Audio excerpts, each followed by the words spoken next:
தாயும் தந்தையுமாகிய கடவுளிடம் ஆண்டவராகிய இயேசு கிறிஸ்துவிடம் நம் அனைவருக்கும் கிருபையும் சமாதானமும் உண்டாவதாக. ஆமென். அன்பு நிறைந்த ஆண்டவரே, எங்களுக்கு தாயும் தந்தையுமானவர், உம்முடைய வார்த்தைகளை கேட்க காட்டுவோம். நீர் பேச நாங்கள் கேட்கிறோம். இயேசுவின் திருப்பெயரில் மன்றாடுகிறோம் நல்ல கடவுளே. ஆண்டவராகிய இயேசு கிறிஸ்து சிலுவையில் சொன்ன முதல் வார்த்தை, அப்பொழுது இயேசு தந்தையை இவர்களை மன்னியும், ஏனெனில் தாங்கள் செய்வது என்னவென்று இவர்களுக்கு தெரியவில்லை என்று சொன்னார். அவர்கள் அவருடைய ஆடைகளை குழுக்கள் முறையில் பங்கிட்டுக் கொண்டிருந்தார்கள். மக்கள் இவற்றை பார்த்து கொண்டு வருகிறார்கள்.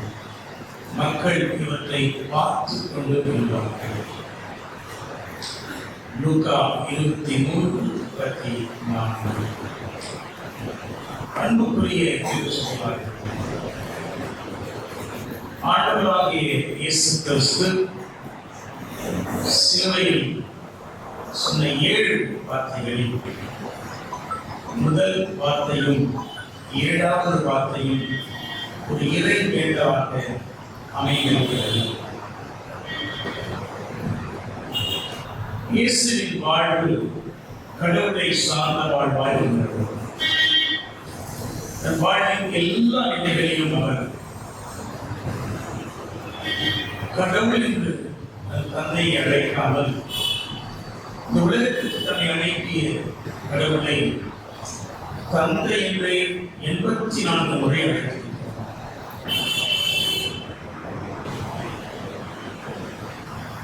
ஒவ்வொரு பணியை செய்கிற பொழுதும் இயேசு ஜெபித்து விட்டுத்தான் அந்த பணியை செய்வார். ஜெபம் என்பது கடவுளோடு நாம் செய்கின்ற உரையாடல், உறவாடல். நாம் கடவுளோடு உறவாய் இருக்கிறோம் என்றால் நாம் ஜெபம் செய்ய வேண்டும்.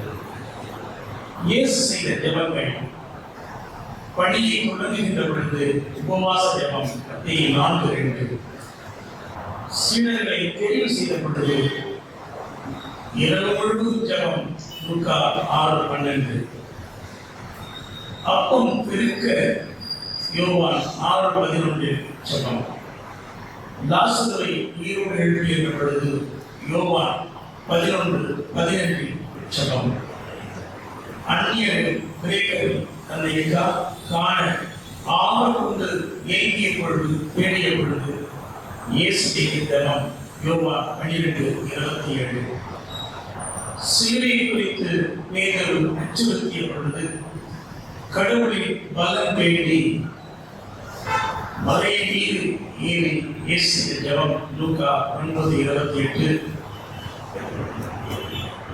சிலுவைக்கு செல்லும் முன்பதாக கடைசி இரவிலே இயேசு ஜெபம் மத்தேயு 26:39, தன்னை சிலுவையில் அடைந்த மக்களுக்காய் வேண்டுதல் செய்தது லூக்கா 23:34, தன் உயிரை கடவுளிடம் படைக்கப்பட்டு செய்த ஜெபம் லூக்கா 23:46. வாழ்வு முழுவதும் இயேசு ஜெபத்தில் நிலைத்திருந்தார். இயேசு நமக்கு கொடுக்கின்ற பாடம், கற்பிப்பு நம் வாழ்வின் அனைத்து நிகழ்வுகளிலும் இறைவனோடு உறவாடர்கள். நேற்று இரவு ஐயனார் சொன்னார்கள், நீங்கள் ஊரிலிருந்து வந்துவிட்டீர்கள் என்று நான் அறிந்துவிட்டேன் என்று சொன்னார்கள். எப்படி என்று கேட்டோம். காலையிலேயே குளியலறையில் சத்தம் கேட்டது என்று சொன்னார்கள். நான் சொன்னேன், 1975ஆம் ஆண்டு ஈவில் அமைப்பில் நான் சேர்ந்த கொண்டு தூங்கி எழுந்தவுடன் இடைவேளை செய்யாமல் 1 வருடம் நான் பேச மாட்டேன். தூங்கி இருந்தவுடன் இறைவனை செய்யாமல் இன்று வரை ஒருவரிடம் பேசுகிறார். ஆகவே என் காலை கடன்களை முடித்து திருமலை வாசித்து தியான பாடல் பாடி ஜெபித்து விட்டுத்தான் என் துணைவியாரிடமே பேசுகிறேன். என் பிள்ளைகளிடம் பேசுகிறேன். இயேசு எனக்கு கற்றுக் கொடுக்கிற பாடம், நமக்கு கற்றுக் கொடுக்கிற பாடம், இறைவனோடு உறவாட ஜெபம் செய்ய. ஏசாயா 53:12 சொல்கிறது, இந்த உலகத்தில் பாடுபடுகிற மக்கள், உங்களை பாடுபடுத்துகிற மக்களுக்காக இறைவன் செய்கிறார்கள்.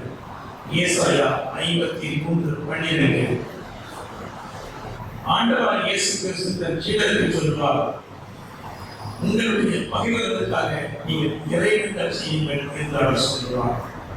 ஏன் ஜெபிக்க கற்றுக் கொடுக்கிற பொழுது கூட நாங்கள் எங்கள் பகைவர்களை மன்னிப்பதைப் போல நீதிகளை மன்னிப்பு மன்னிப்பை இறைவன் செய்ய கற்றுக் கொடுத்த இயேசு, மற்றவர்களுக்கு கற்றுக் கொடுத்த இயேசு தன் வாழ்வில் அதை நடைமுறைப்படுத்துகிறார், பயிற்சி இருக்கிறார். எப்படி அவரால் அந்த ஜெபத்தை ஏறெடுக்க முடிகிறது என்றால், தந்தையிடம் கடவுளிடம் அவருக்கு இருந்த அசைக்க முடியாத நம்பிக்கை. இந்த நம்பிக்கையை தான் ஆவது புத்தகத்திலே 3ஆம் அதிகாரத்திலே 17 சொல்கிறது, எது நடந்தாலும் நடவாமல் போனாலும் நான் கர்த்தரையே பற்றிக் கொண்டிருக்கிறேன். தானியேல் 3:17 சொல்கிறது, எங்கள் கர்த்தர் தப்பிக்க வல்லவர், தப்பியாமல் போனாலும் வேறு ஆதாரங்கள் ஒரு நாளும் பெற மாட்டோம். கர்த்தரையே சார்ந்திருப்போம் என்ற ஆபத்தின் நம்பிக்கை தானியேல் நம்பிக்கை. இந்த முதலாவது வார்த்தை நாம் கற்றுக்கொள்ள வேண்டிய மிக முக்கியமான அடுத்த செய்தி, தந்தையை இவர்களை மன்னியும் என்று நாம் தலைமுறையாய் புரிந்து கொண்டிருக்கிறோம்.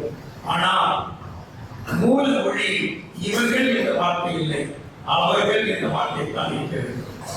மூல மொழியில் கிரேக்க மொழியில் இவர்கள் என்ற வார்த்தை இல்லை, அவர்கள் என்ற வார்த்தையே இருக்கிறது. ஏனென்றால் இவர்கள் என்றால் உங்களுக்கு தெரியும், ஆங்கில இலக்கத்திலேயோ தமிழ் இலக்கத்திலேயோ 2 இலக்கியங்களிலும் டெஃபினைட் பார்ட்டிகள் என்று இருக்கிறது. ஒரு பொருளை சுட்டி காட்டினால்தான் இது, இவை, இவர்கள், இவைகள் என்று சொல்ல வேண்டும். ஆனால் இயேசு சொல்வது சுட்டி காட்டியிருந்தால் சிலுவை அடியில் இருக்கிற நூற்றுக்கதிபதியையோ பொருட்சேர்களையோ பணியாளர்களையோ தன்னை நம்பி வந்திருக்கிற பெண்களையோ குறிப்பு. ஆனால் அவர் அவர்களை மன்னிக்க சொல்லி வைக்கிறார் என்றால் இல்லை. யார் அறியாமல் செய்தார்கள், ஆழ்ந்து தியானம் செய்தால் தெரியும். யாரெல்லாம் இயேசுவை அறிந்து கொள்ள முடியாமல், யாரெல்லாம் இயேசுவை அறிந்து கொள்ள விரும்பாமல் போனார்களோ அவர்களையே இயேசு அவர்கள் என்று சுட்டி காட்டுகிறார்.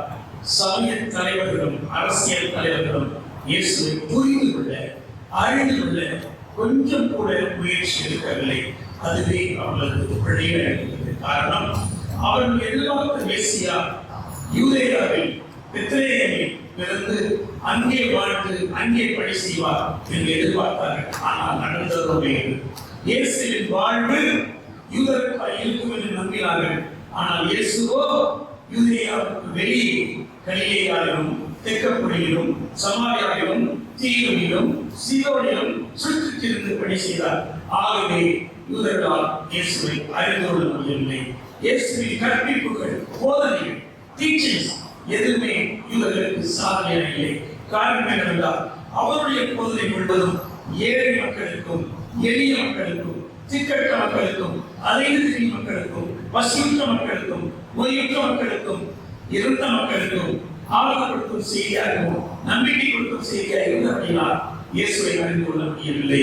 எல்லாவற்றுக்கும் மேலாக இயேசு நட்பு பாராட்டு யூதர்கள் வெறுத்த மக்கள், யூதர்கள் வெறுத்த மக்கள் யாரென்றால் சங்கீதம் 22 நாம் வாசித்தோம்.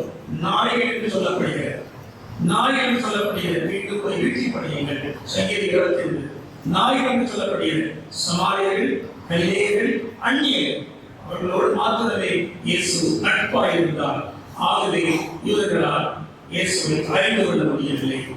மேசியா குறித்த எதிர்நோக்கு யூதருக்கு இருந்தது, இஸ்ரவேலுக்கு இருந்தது, சமாரியருக்கு இருந்தது. நான் வார்த்தையை கவனியுங்கள். இஸ்ரவேலுக்கு இருந்தது, யூதருக்கு இருந்தது, சமாரியருக்கும் இருந்தது. இஸ்ரவேல் வேறு, சமாரியர் வேறு. இஸ்ரவேல் வேறு, யூதர்கள் வேறு. புரிந்து கொள்ள வேண்டும். சாலமோனுக்கு பிறகு யூதர் என்றால் வேறு, இஸ்ரவேல் என்றால் வேறு. 1 ராஜாக்கள் 11ஆம் அதிகாரம் 11ஆம் வாக்கியத்தை வீட்டில் செய்யப்படுகிறது. சாலமோனுக்கு பிறகு இஸ்ரவேல் வேறு, யூதர்கள் வேறு. யூதர்கள் மேசியாவை எதிர்பார்த்தார்கள், சமாரியர்கள் மேசியாவை எதிர்பார்த்தார்கள், கலிலேயர்கள் மேசியாவை எதிர்பார்த்தார்கள். ஆனால் கலிலேயர்கள் இயேசுவை மேசியாவாக கண்டார்கள். யோவான் 1:41. சமாரியர்கள் இயேசுவை மேசியாவாக கண்டார்கள். யோவான் 4:42. யூதர்கள் இயேசுவை மேசியாவை காண முடியவில்லை. யோவான் 10:24. கூட்டி சேர்ப்பார் காணாமல் போன ஆடுகளை நம்பிக்கை அவர்களை கூட்டி சேர்ப்பது. உலகெங்கும் வாழ்கிற யூதர்களை இயேசு கூட்டி சேர்ப்பார் என்று எதிர்பார்ப்பார்கள். ஆனால் இயேசுவோ கலிலேயர்களையும், சமாரியர்களையும், தெக்கப்பொலி மக்களையும், ரோமர்களையும், கானானியர்களையும், தீர்சித மக்களையும், நோயுற்ற மக்களையும், தொழுநோயாளர்களையும், பாலியற்றவர்களையும், நடக்க முடியாதவர்களையும் இவர்களை கூட்டி சேர்த்தார். யூதர்களை எதிர்பார்ப்பு ஒன்று, இயேசு செய்கிறது வேறு. அவர்கள் எதிர்பார்த்த மேசியா வேறு, இயேசு மேசியாவாக அடையாளப்பட்டது வேறு. ஓய்வுமான இயேசு வேண்டாம் என்று குற்றச்சாட்டு. ஆனால் இயேசு சொன்னார், என் தந்தை என்றும் பணி செய்கிறார், ஆகவே நானும் பணி செய்கிறேன். ஆகவே இயேசுவை மேசியாவாக ஏற்றுக்கொள்ள முடியவில்லை. கோயில் எருசலேம் அனைவருக்கும் சொல்லும் என்று சாலமோனே சொன்னார். 1 ராஜாக்கள் 8:41. சாலமோன் சொன்னார், இந்த கோயிலை வந்து வழிபடும் இறைவேண்ட செய்யும் அத்தனை அந்நியருக்கும் நீ செவி கொடுக்க வேண்டும் என்று சாலமோன் இறைவேண்ட செய்தார். ஆனால் இயேசுவோ அத்தனை மக்களையும் ஆலயத்திற்கு அழைத்து சென்றார். விளைவு, உனக்கு இந்த அதிகாரத்தை கொடுத்தது யார் என்று கேட்கிறார்கள். ஆனாலும் இயேசுவை அவர்களால் அறிந்து கொள்ள முடியவில்லை. எல்லாவற்றுக்கும் மேலாக கடவுளின் மகன் இயேசு என்பதை ரோமர்கள் எதிர்ப்பு அடையாள சொல்லாய் கண்டார். யூதர்களோ அது எழுதல் சொல்லாய் கண்டார். ஏனென்றால் இயேசுவை கடவுளின் மகனாய் அவர்களால் ஏற்றுக்கொள்ள முடியவில்லை. யூதர்களை ஒரு நாளும் ஏற்றுக்கொள்ளாத ரோமர்கள் இயேசுவை கடவுளின் மகனை ஏற்றுக்கொள்ளவில்லை. காரணம், இயேசு வாழ்ந்த காலத்திலே ரோம அரசன் மட்டுமே கடவுளின் மகன். ஆனால் இயேசுவை நம்பிய அத்தனை மக்களும் இயேசுவை கடவுளின் மகனை கண்டார்கள். ஆகவே அத்தனை குற்றச்சாட்டுகளையும் இயேசுவின் வாழ்வியையும் கண்டு அவர்கள் இயேசுவை அறியாமல் போனார்கள். அவர்கள் எதிர்பார்த்த மேசியா தங்களுக்கான மேசியா, தங்களை மட்டுமே காக்கிற மேசியா, தங்களுக்கு மட்டுமே வாழ்வு தருகிற மேசியா, தங்கள் இடத்துக்கு மட்டுமே சுத்தமான மேசியா, யாருக்கும் மேசியா இல்லை. ரூபனுக்கு இல்லை, காத்துக்கு இல்லை, மனாசனுக்கு இல்லை, சிறுவனுக்கு இல்லை, நப்தலிக்கு இல்லை, ஆசேருக்கு இல்லை, இப்ராஹிமுக்கு இல்லை, தானுக்கு இல்லை. அத்தனை பிள்ளைகளும் யாக்கோபின் பிள்ளைகள் தானே, யாருக்கும் கிடையாது. அந்த மேசியா யூதருக்கும் பென்யமீனுக்கும் மட்டுமே என்று எதிர்பார்த்தார்களே, அதுதான் அறியாமல் செய்கிறது. எனக்கு பிரியமான கடவுள் மக்களே, இன்று அறியாமல் செய்து கொண்டிருப்பது, இன்று அறியாமல் செய்து கொண்டிருப்பதால் குழந்தைகள் கைகளில் செல்போன்கள், குழந்தைகள் கைகளில் செல்போன்கள் அவர்கள் வாங்கியதால் நாம் கொடுத்தது அவர்கள் எதை தேடுகிறார்கள், எதை பார்க்கிறார்கள் என்று நமக்கு தெரியுமா? தெரியாது. அதை நாமளே செய்து கொண்டிருக்கிறார்கள். இந்த உலகம் முழுவதும் நடைபெறுகிற வன்முறைகள் அத்தனையே அறியாமல் நினைத்துக் கொண்டிருக்கிறார். ஆனால் அறிந்து செய்கிற எல்லாமே இருக்கிறது. இந்த உலகத்திலே மன்னிப்பை கொடுக்கிற மக்கள் யார்? இந்த உலகத்திலே மன்னிப்பை கொடுக்கிற மக்கள் யார்? குழந்தைகள் மன்னிப்பை கொடுக்கிறார்கள், உழைப்பாளர்கள் மன்னிப்பை கொடுக்கிறார்கள், பெண்கள் மன்னிப்பை கொடுக்கிறார்கள், நம் வீட்டில் இருக்கின்ற தாய் மன்னிப்பை கொடுக்கிறார், நம்முடைய மனைவிமார் மன்னிப்பு கொடுக்கிறார். எல்லாவற்றுக்கும் மேலாக பஞ்ச பூதங்கள் அழைக்கப்படுகிற இந்த நீர், வானம், காற்று, மண் என்று சொல்கிறோம். இவை நமக்கு மன்னித்துக் கொண்டிருக்கின்றன. ஆகவே தான் நாம் உயிர் வாழ்ந்து கொண்டிருக்கிறோம். எனக்கு பிரியமான கடவுளின் மக்கள், மன்னிப்பு கடவுளின் சாயம். மன்னிப்பு கடவுளின் சாயம். முதல் குற்றவாளி காயம். அந்த காயிலை மன்னித்த கடவுள் இன்றும் நம் வாழ்வில் அறிந்தும் அறியாமல் செய்து கொண்டிருக்கிறார். அத்தனை குற்றங்களை மன்னித்துக் கொண்டே இருக்கிறோம். நாம் மன்னிப்பை பெறுகிற மக்களால் இருக்க வேண்டுமா? மன்னிப்பை அழிக்க வேண்டிய மக்களாக இருக்கிறார்கள். ஏனென்றால் இயேசு சொல்லுவார், எல்லாவற்றையும் விட்டு என்னை பின்பற்றி எங்களுக்கு என்ன கிடைக்கும் என்று பேரு கேட்கிறோம். இயேசு சொல்லுவார், என்னோடு கூட நீங்கள் அரியாசத்துக்கு அமர்ந்திருக்கிறீர்கள், என்னோடு கூட அரியாசத்துக்கு அமர்ந்திருக்கிறீர்கள். இயேசுவோடு கூட அரியாசத்தில் அமர்ந்து மன்னிக்கிற மக்களாக, நன்மையை பார்த்து செய்கிற மக்களாக வாழ்வோம் என்றால் இந்த முதல் வார்த்தைக்கு நாம் நியாயம் செய்வோம் என்று நாம் அர்ப்பணிப்போம். கடவுள் வாக்கியங்களை ஆசீர்வதிப்பாராக. ஆமென். அன்பின் ஆண்டவரே, உடைய திருக்குமார் நம்மை இரண்டாவது வார்த்தைகளை கேட்க ஆய்வாகிறோம். நீர் பேசும் நாங்கள் கேட்கிறோம். இயேசுவின் மன்றாடியும் நல்ல கடவுள். அன்புக்குரிய திருச்சபையாரே, ஆண்டவராகிய இயேசு கிறிஸ்து சிலுவையில் சொன்ன இரண்டாவது வார்த்தை,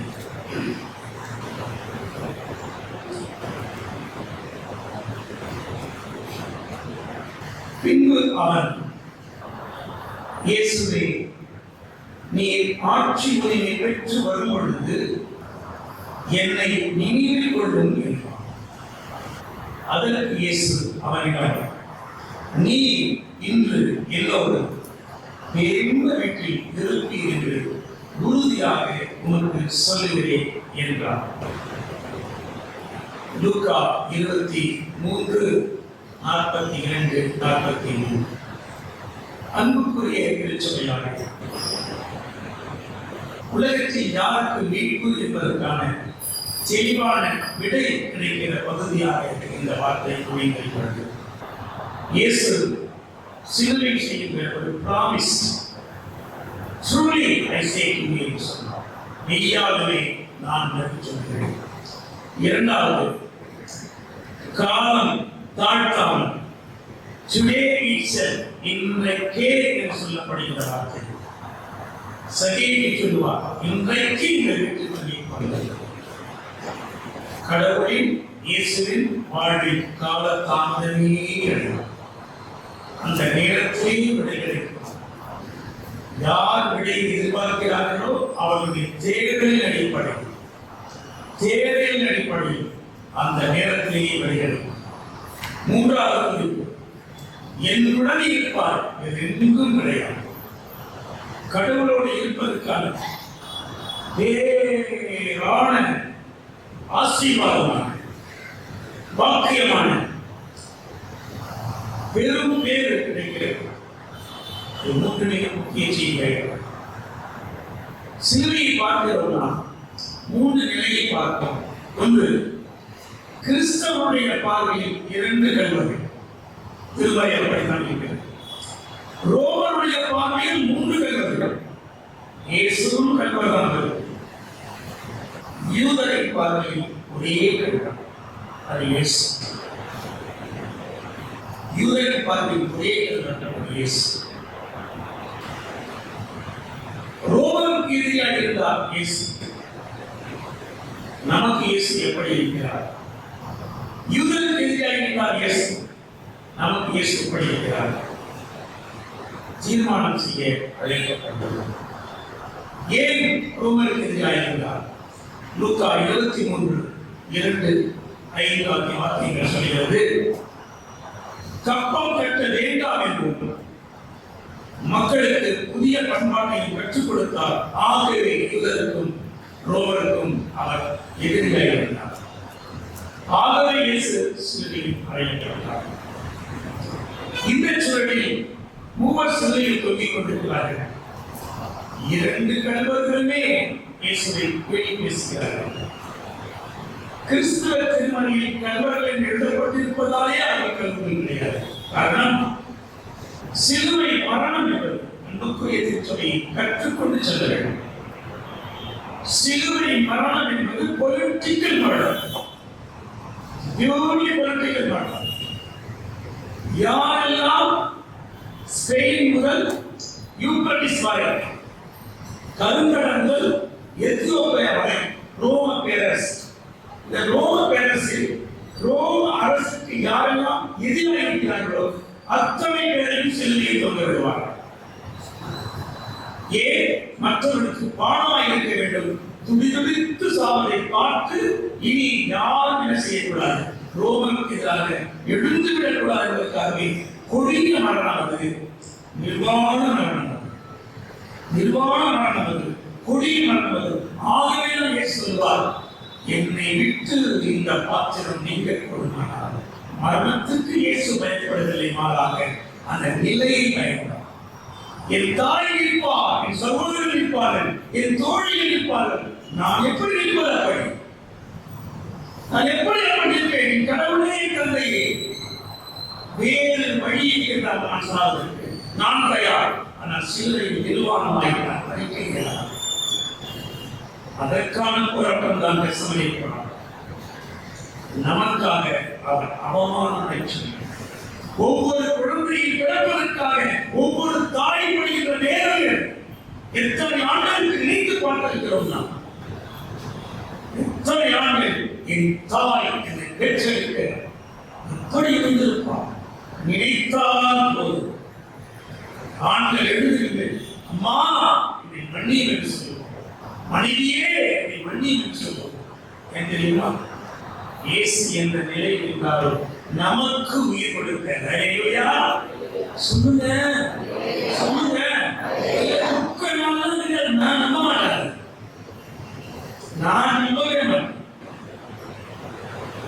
3 மணி நேரம் ஒரு நாடகம் கிடையாது. இயேசுவை நினைத்தார், சிலுவையை நினைத்தார், வேதனை நினைத்தார், ஒவ்வொரு நாளும் நமக்கு கண்டுக்குள் வர வேண்டும், ஒவ்வொரு நாளும் வாழ வர வேண்டும்.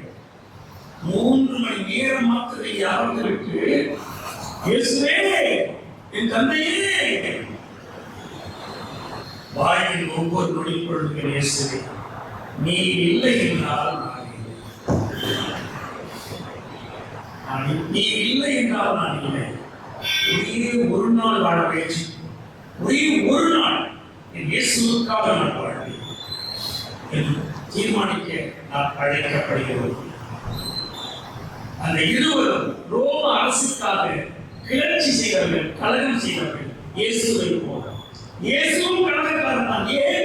கலிலேயா தொடங்கி யூதேயா வரை மக்களை குழப்பினான், வரி கொடுக்க வேண்டாம் என்று தடை செய்தார். தோல் ஆபீசர்ஸ், ஆயக்கார அலுவலகங்கள் மூடப்பட்டது. அத்தனை ஆயக்காரர்கள் இயேசுவின் பின்னால் இருக்கிறார்கள். Very chaos, confused in Roman government. ஆகவே இயேசுவின் பொறுத்தவரை 2 கண்டவர்கள் இயேசுவை கேலி செய்கிறார்கள். மார்க் 15:35 சொல்கிறது, 2 பேரை கைது செய்கிறார்கள். ஆனால் ஒரு கைவன் மனமாகிறார். எதை கேட்டு மனமாகிறான் தெரியுமா? இயேசு சொன்ன மன்னிப்பின் வார்த்தை. என்ன இவர் வித்தியாசமாக இருக்கிறாரே, இவரையும் மன்னிக்கிறாரே, இவரையும் மன்னிக்கிறாரே, யார் இவர் என்று சிலுவையில் தூக்கின்ற நிலையில், துன்புறுகிற நிலையில் அவன் சிந்தித்தான், மனம் மாறினான், மனமாற்றம் அடைந்தான், இயேசுவை இணைந்தான். பகை சுவர் திறக்கப்பட்டது. எபேசியர் 2:14, எபேசியர் 2:14. அவன் மாற்று மனமாகவில்லை. சிலுவையில் கடைசி நிகழ்வாக மனமாறுவது 100% மனமாகிறார். இவரே கடவுளின் மகன், இவரே நேர்மையாளர் என்று அவன் அறிக்கையிடுகிறான். யார் இயேசுவை கொலை செய்தானோ அவன் மனம் மாறி ரோம அரசன் அல்ல, அவன் கடவுளின் மகன் அல்ல, உலகத்தையே மன்னிக்கிற, உலகத்தையே வாழ்வழிக்க தன்னை ஒப்புக் கொடுத்தாரே, இவரே கடவுளின் மகன் என்று 100% அறிக்கை செய்கிறான். குற்றவாளியுடைய அறிக்கை என்ன? ஒன்று, எப்படியெல்லாம் மனம் மாறினான். ஒன்று, அவன் சொல்லுவான், கடவுள் பயம் அவனுக்கு வந்தது. ஆகிய நண்பர்கள் கேட்டான், உனக்கு கடவுள் பயம் இல்லையா? லூக்கா 23:40. 2, நீயும் நானும் செய்த தவறுக்கு தண்டனை அனுபவிக்கிறோம். லூக்கா 23:41. ஆனால் இவரோ குற்றம் செய்யாதவர், இன்னோசென்ட். பாருங்க, வரிசையை சொல்ல முடியல, வேதபாரம் சொல்ல முடியல, மூப்பரை சொல்ல முடியல, சங்கம் சொல்ல முடியல, பிலாத்து சொல்ல முடியல, தலைவாசல் சொல்ல முடியல. ஆனா சிலுவையில் தொங்கிக் கொண்டிருக்கிற ஒரு மனிதன் சொல்கிறான், இவர் குற்றவாளி, நீ நானும் செய்த தவறுக்கு தண்டனை அனுபவிக்கிறோம், இவர் குற்றம் செய்யாமல் தண்டனை அனுபவித்துக் கொண்டிருக்கிறார். சிலுவையின் மீது கட்சியின் பணி தொடர்கிறது. ஏன்? தன் நண்பனை திருத்த முயற்சி செய்கிறார். அவன் சொல்லுகிறான், இவரே மேசியா என்று சொல்கிறார். என்றால் அவன் சொல்லுகிறான், நீ திரும்ப வரப்போகிறீர், நீ திரும்ப வரப்போகிறீர் என்று முதல் நம்பிய மனிதன். இயேசு மீண்டும் உயிரோடு வருவார் என்பதை முதல் நம்பிய மனிதன் அந்த கல்வன் மாத்திரம். எல்லாவற்றுக்கும் மேலாக இயேசு வாழ்ந்த பொழுது ஒருவர் கூட பெயர் சொல்லி அழைக்க மாட்டார்கள். ஆனால் இந்த கல்வன் மாத்திரமே இயேசுவை பெயர் சொல்லி அழைத்தார்கள். Jesus remember me. என்ன கத்திருப்பான், அது எல்லாரும் கேட்டிருப்பாங்க. Jesus remember me. Will come back with kingdom of God. You are going to establish the kingdom of God. That time, don't forget. நீ திரும்ப வரப்போகிறீர், அப்பொழுது நினைவு கொள்ளும் என்று அவர் சொல்கிறார். இயேசுவை ஒரு நண்பன் போட்டு நினைத்து இயேசுவை இயேசுவே கிடைக்கிறார். அடுத்த முக்கியமான வார்த்தை, இவரே அரசை அமைக்கப் போகிறவர், இவரே கடவுள் ராஜ்யத்தை அமைக்கப் போகிறவர் என்று உலகத்துக்கு அறிவித்தவன் அவன் தான் முதல். லூக்கா 23:42.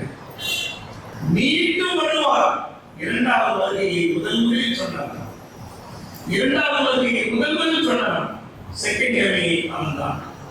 அடுத்தது 1000 புரட்சி இனி வருவார். 1000 புரட்சி இனி வருவார்.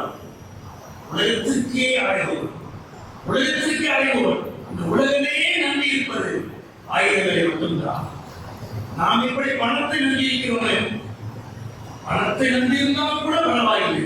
ஆனால் இன்று கிறிஸ்தவர்களுடைய கிரெடிட் கார்டு, யாருடைய பர்ஸ் எல்லாம் கிரெடிட் கார்டு இருக்கிறதோ அது கிரெடிட் கார்டு அல்ல, சாத்தான்.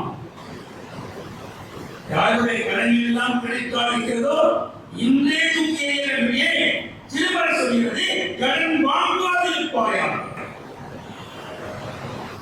ஒரு கையில் பைபிள், இன்னொரு கையில் கிரெடிட் கார்டு. எதை நம்புகிறோம்? இந்த திருமறையை காப்பாற்றும் நம்புகிறோமா? இந்த கிரெடிட் கார்டை நம்புகிறோம். ஏன்? ஆண்டவர் சொல்லுவார், நீ ஜெபம் செய்கிற பொழுது, ஆண்டவரே அன்றென்று வேண்டிய உணவை, ஆனால் நாம் என்ன கேட்கிறோம்? கிரெடிட் கார்டு கேட்கிறோம். தாய்க்கும் கிரெடிட் கார்டு, காலுக்கும் கிரெடிட் கார்டு. கடவுளை கேட்கும் கோயில் மட்டும்தான் நாடக வேலையாய் கோயில். இங்கே நடிப்பது ஆய்வுகள் கிடையாது, நம் அனைவருமே. ஆனால் கல்வன் சொல்கிறான், இனி இந்த ஆயுதம் வருவார். கடவுள் மட்டுமே மனமாற்றம் செய்கிறான். எல்லாத்துக்கும் மேலே அவன் சொன்ன கன்ஃபியூஷன் மாயம், இந்த ரோம அரசு அழியும், கடவுளின் அரசு உதயமாகும். ஆகவே தான் பாபிலோன் விழுந்தது. நான் இந்தியாவை சொல்ல முடியுமா? இந்த அரசு அழியும், கடவுளின் அரசு வரும். நாம் அறிக்கை செய்ய முடியுமா? நம்முடைய வாழ்க்கை எப்படி இருக்கிறது? எல்லாவற்றுக்கும் மேலாக ஒரு ஓனாய் ஆடாக மாறுகிறது. ஏன்? இயேசு சொல்லுவார், நான் உங்களை ஆட்டுக்குட்டிகளை ஓநாய்களுக்கு மத்தியில் அனுப்புகிறேன் என்று சொன்னார். ஆட்டுக்குட்டியாக இயேசு இருக்கிறார், ஓநாய்களாக இருந்து கல்வன் இருக்கிறார்கள். ஒரு ஓநாய் ஆடாக மாறி இயேசுவே நம்முடைய அரசியல் நினைக்கிறோம் என்று அறிக்கை. எனக்கு பிரியமான கடவுளின் மக்கள், பிலாத்தின் மனைவி மனம் திரும்பினால், தீவிரவாதி மனம் திரும்பினால், நூற்றுக்கருவை மனம் திரும்பினால், நீங்கள் நான் மனம் திரும்புவோம். கர்த்தர் எதிர்பார்க்கிறார். நாம் எப்பொழுது அறிக்கையிடப் போகிறோம்? இறையரசின் பங்காளியாக போகிறோம். வாழும் பொழுதே கடவுளோடு உறவாடுவோம். ஆண்டவர் மறை ஆசீர்வதிப்பாராக. ஆமென். அன்பின் ஆண்டவரே, நம்முடைய திருக்குமாரனாகிய இயேசு கிறிஸ்து என் வீட்டர் சிலுவையில் சொன்ன 3ஆம் வார்த்தையை நீங்கள் கற்றுத்தரணும். அதை வாழ்வேன். இயேசுவின் திருப்பெயரில் மன்றாடுகிறேன். நல்ல கருத்து. ஆமாம்.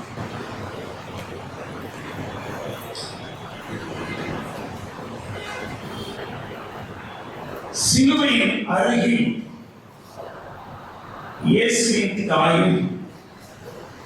தாயின் சகோதரியும் குலோபாவின் மனைவியுமான மரியாவும் மகதலா மரியாவும் நின்று கொண்டிருந்தனர்.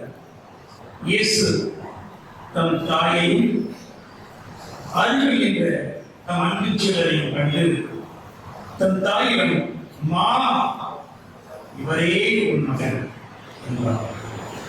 பின்னர் தம் சீடரிடம், இவரே உன் தாய் என்றார். அந்நேரம் முதல் அச்சீடர் அவரை தம் வீட்டில் ஏற்று ஆதரவு அழைத்து வந்தார். அன்புக்குரிய திருச்சபையாரை,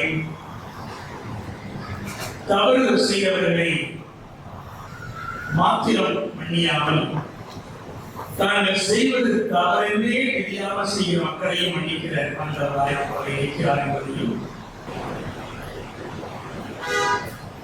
மனமாகிற மனிதர்களை அந்த நொடிப்பொழுதை கண்ணோடு கொண்டு paradise means a beautiful, well-protected place in Persian language.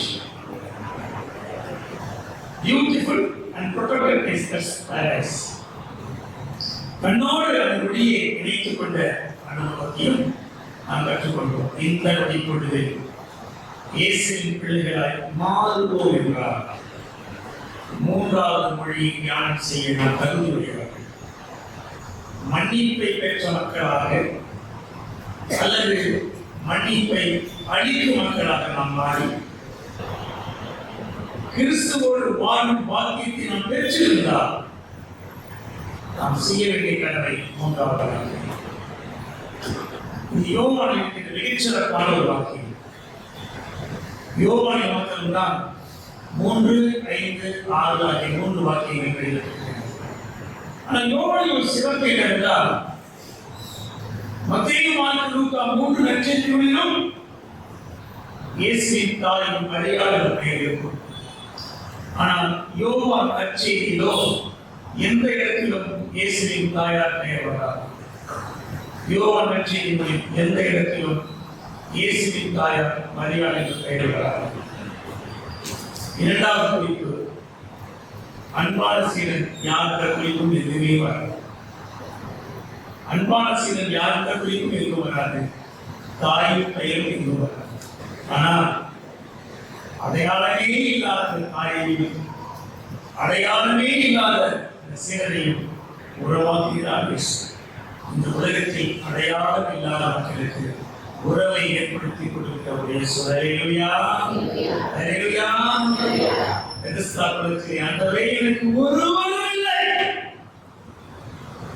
Nobody help me to take me to carry me. எனக்கு ஒருவரும் இல்லை. நான் யாருமே எனக்கு தெரியாது. அப்படிப்பட்ட மக்களுக்கு அடையாளமாய் நிற்கிறவர் அவர்களின் அடையாளமாய் இயேசு. அவருடைய ஐடி கார்டு இயேசு. அந்த ஐடி இருந்தால் உலகத்தில் எதையும் செய்யலாம். நான் இயேசுவின் பிள்ளை. அடையாளம் இருந்தால் போதும், உலகத்தில் எதையும் சாதிக்கலாம். தேவை இயேசுவின் பிள்ளை என்ற அடையாளம். அடையாளம் இல்லாத மக்களோடு பேசுகின்ற வார்த்தை 3வது வார்த்தை. யார் இந்த அடையாளம்? திருமலை சொல்லுகிறது. 1, புலம் பெயர்ந்த 7 பெண் தொழிலாளர்கள். Migrated women worker. சொந்த நாடு யூதேயா. ஒருவேளை உணவுக்கு கூட வழியை தாய்நாட்டில் உணவுக்கு பிழைப்புக்கு வேலை தேடி கலிலேயா சென்றார். எந்த கலிலேயா தெரியுமா? நாற்றம் இருக்கும் கலிலேயா, நன்மையே வராத கலிலேயா, தீயவர்கள் வாழ்கின்ற கலிலேயா, நிராகரிக்கப்பட்ட கலிலேயா, குறை என்பதற்காக அச்சம் கூட அங்கே இல்லையா, விளக்கு கூட இல்லையா. ஏன் மத்திய 4:15-16 சொல்லுகிறது, காரிருள் சூழ்ந்த நாள். இதன் என்ன பொருள்? உலகத்தின் பார்வையில் அங்கே வாழ்வு இல்லை. ஆனால் எனக்கு பிரியமான மக்களே, இதுதான் வாழ்க்கையை இருக்கிறது. அல்லேலூயா. என்ன சொல்லுங்க? வாழ்வே அங்கே இருந்துச்சு. நானே ஜீவன். அந்த உயிரே அங்கதான் இருந்துச்சு. உயிர் சொன்னது சொன்னது ஜீவன் சொல்லிச்சு, என்னை பார்க்க வேண்டியது அங்கே வா. ஏன்? அதுதான் ஜீவன் கொடுக்கிற இடம். எது? கலிலேயா. யாருக்கு ஜீவன் கொடுத்தது? மரியாதைக்கு ஜீவன் கொடுத்தது. பிழைப்பற்ற இடத்தை யோசேப்பு பிழைப்பு தேடி சென்ற ஊர் கலிலேயா என்பது நாசரேத். அது காரிருள் சூழ்ந்த நாடா, ஒளிமயமான நாடா? புலம்பெயர்ந்த தொழிலாளி மரியா, ஒரு ஏழை தொழிலாளி. குழந்தை பிறந்தால் ஆட்டுக்குட்டி பணி கொடுக்க வேண்டும். ஆனால் அந்த மரியா அதற்கும் பக்கில்லாத, கதியில்லாத, அவள் கொடுத்தால் 2 புறா குட்டிகள். லூக்கா 2:24 சொல்கிறது.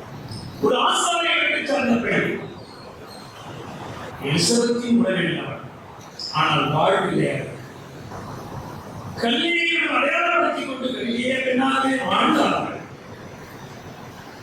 அவள் வாழ்க்கை முழுவதும் கல்லியாக வாழ்ந்தாலும் கடவுளோடே வாழ்ந்தாராம். திருமறை சொல்லுவது, உன்னோடு கடவுள் இருக்கிறார். லூக்கா 1:28 சொல்கிறார். ஏன் கடவுள் தன்னுடைய குழந்தை இந்த உலகத்திற்கு அழிக்க நினைத்த பொழுது தன் குழந்தையை பொறுப்பெடுக்க, தன் குழந்தையை அடாப்ட் பண்ண. யாருடைய குழந்தை அது? கடவுளின் குழந்தை. அண்ட சராசரங்களை என் பேரை சொல்லுவான். உலகத்தில் ஒரு கேலக்சிங்க, எனக்கு அதுவும் தெரியாது சொல்லுவாங்க. உலகத்தில் ஒரு கேலக்சிங்க, ஒரு சூரிய குடும்பம் கிடையாது. மாறாக உலகத்தில் trillions of, not billion, but trillions of solar system in the world. அதனால இசையாவின் ஐயா சொன்ன, காணப்படுகிறதையும் காணப்படாததையும் அத்தனையும் படைத்த கடவுள் தன் பிள்ளையை இந்த உலகத்தில் கொடுக்க ஒரு பெண்ணை தேடினார். தன் பிள்ளையை பாதுகாக்க ஒரு ஆணை தேடினார். இந்த கடவுளின் பார்வையை கொண்டது மரியாள் யோசேப்பு மட்டும்தான். அல்லேலூயா. நீங்களும் நானும் அப்படிப்படுவோமா? கடவுளின் பார்வையில் நேர்மையாளர், கடவுளோடு வாழ்கிறவர்கள் இந்த உலகம் நம்மை பார்த்து சொல்ல முடியுமா? இந்த வாழ்க்கை அப்படி இருக்கிறதா? தீர்மானிக்க அழைக்கப்படுகிறோம். பெரிய வெள்ளி என்பது, புனித வெள்ளி என்பது சாதாரணமாக இருக்கிறது. இன்னும் மனமாக இருக்கா? அடுத்த பெரிய வெள்ளி வரை காத்துத்தான் இருக்கும். மரியாள் எப்படி அங்கீகரிக்கப்பட்டாலும், யோசேப்பு எப்படி அங்கீகரிக்கப்பட்டாலும், அப்படி ஆண்டவரே என்னையும் அங்கீகரியும் என்று யாராவது சொல்லுவோமா? கைக்கு போவா?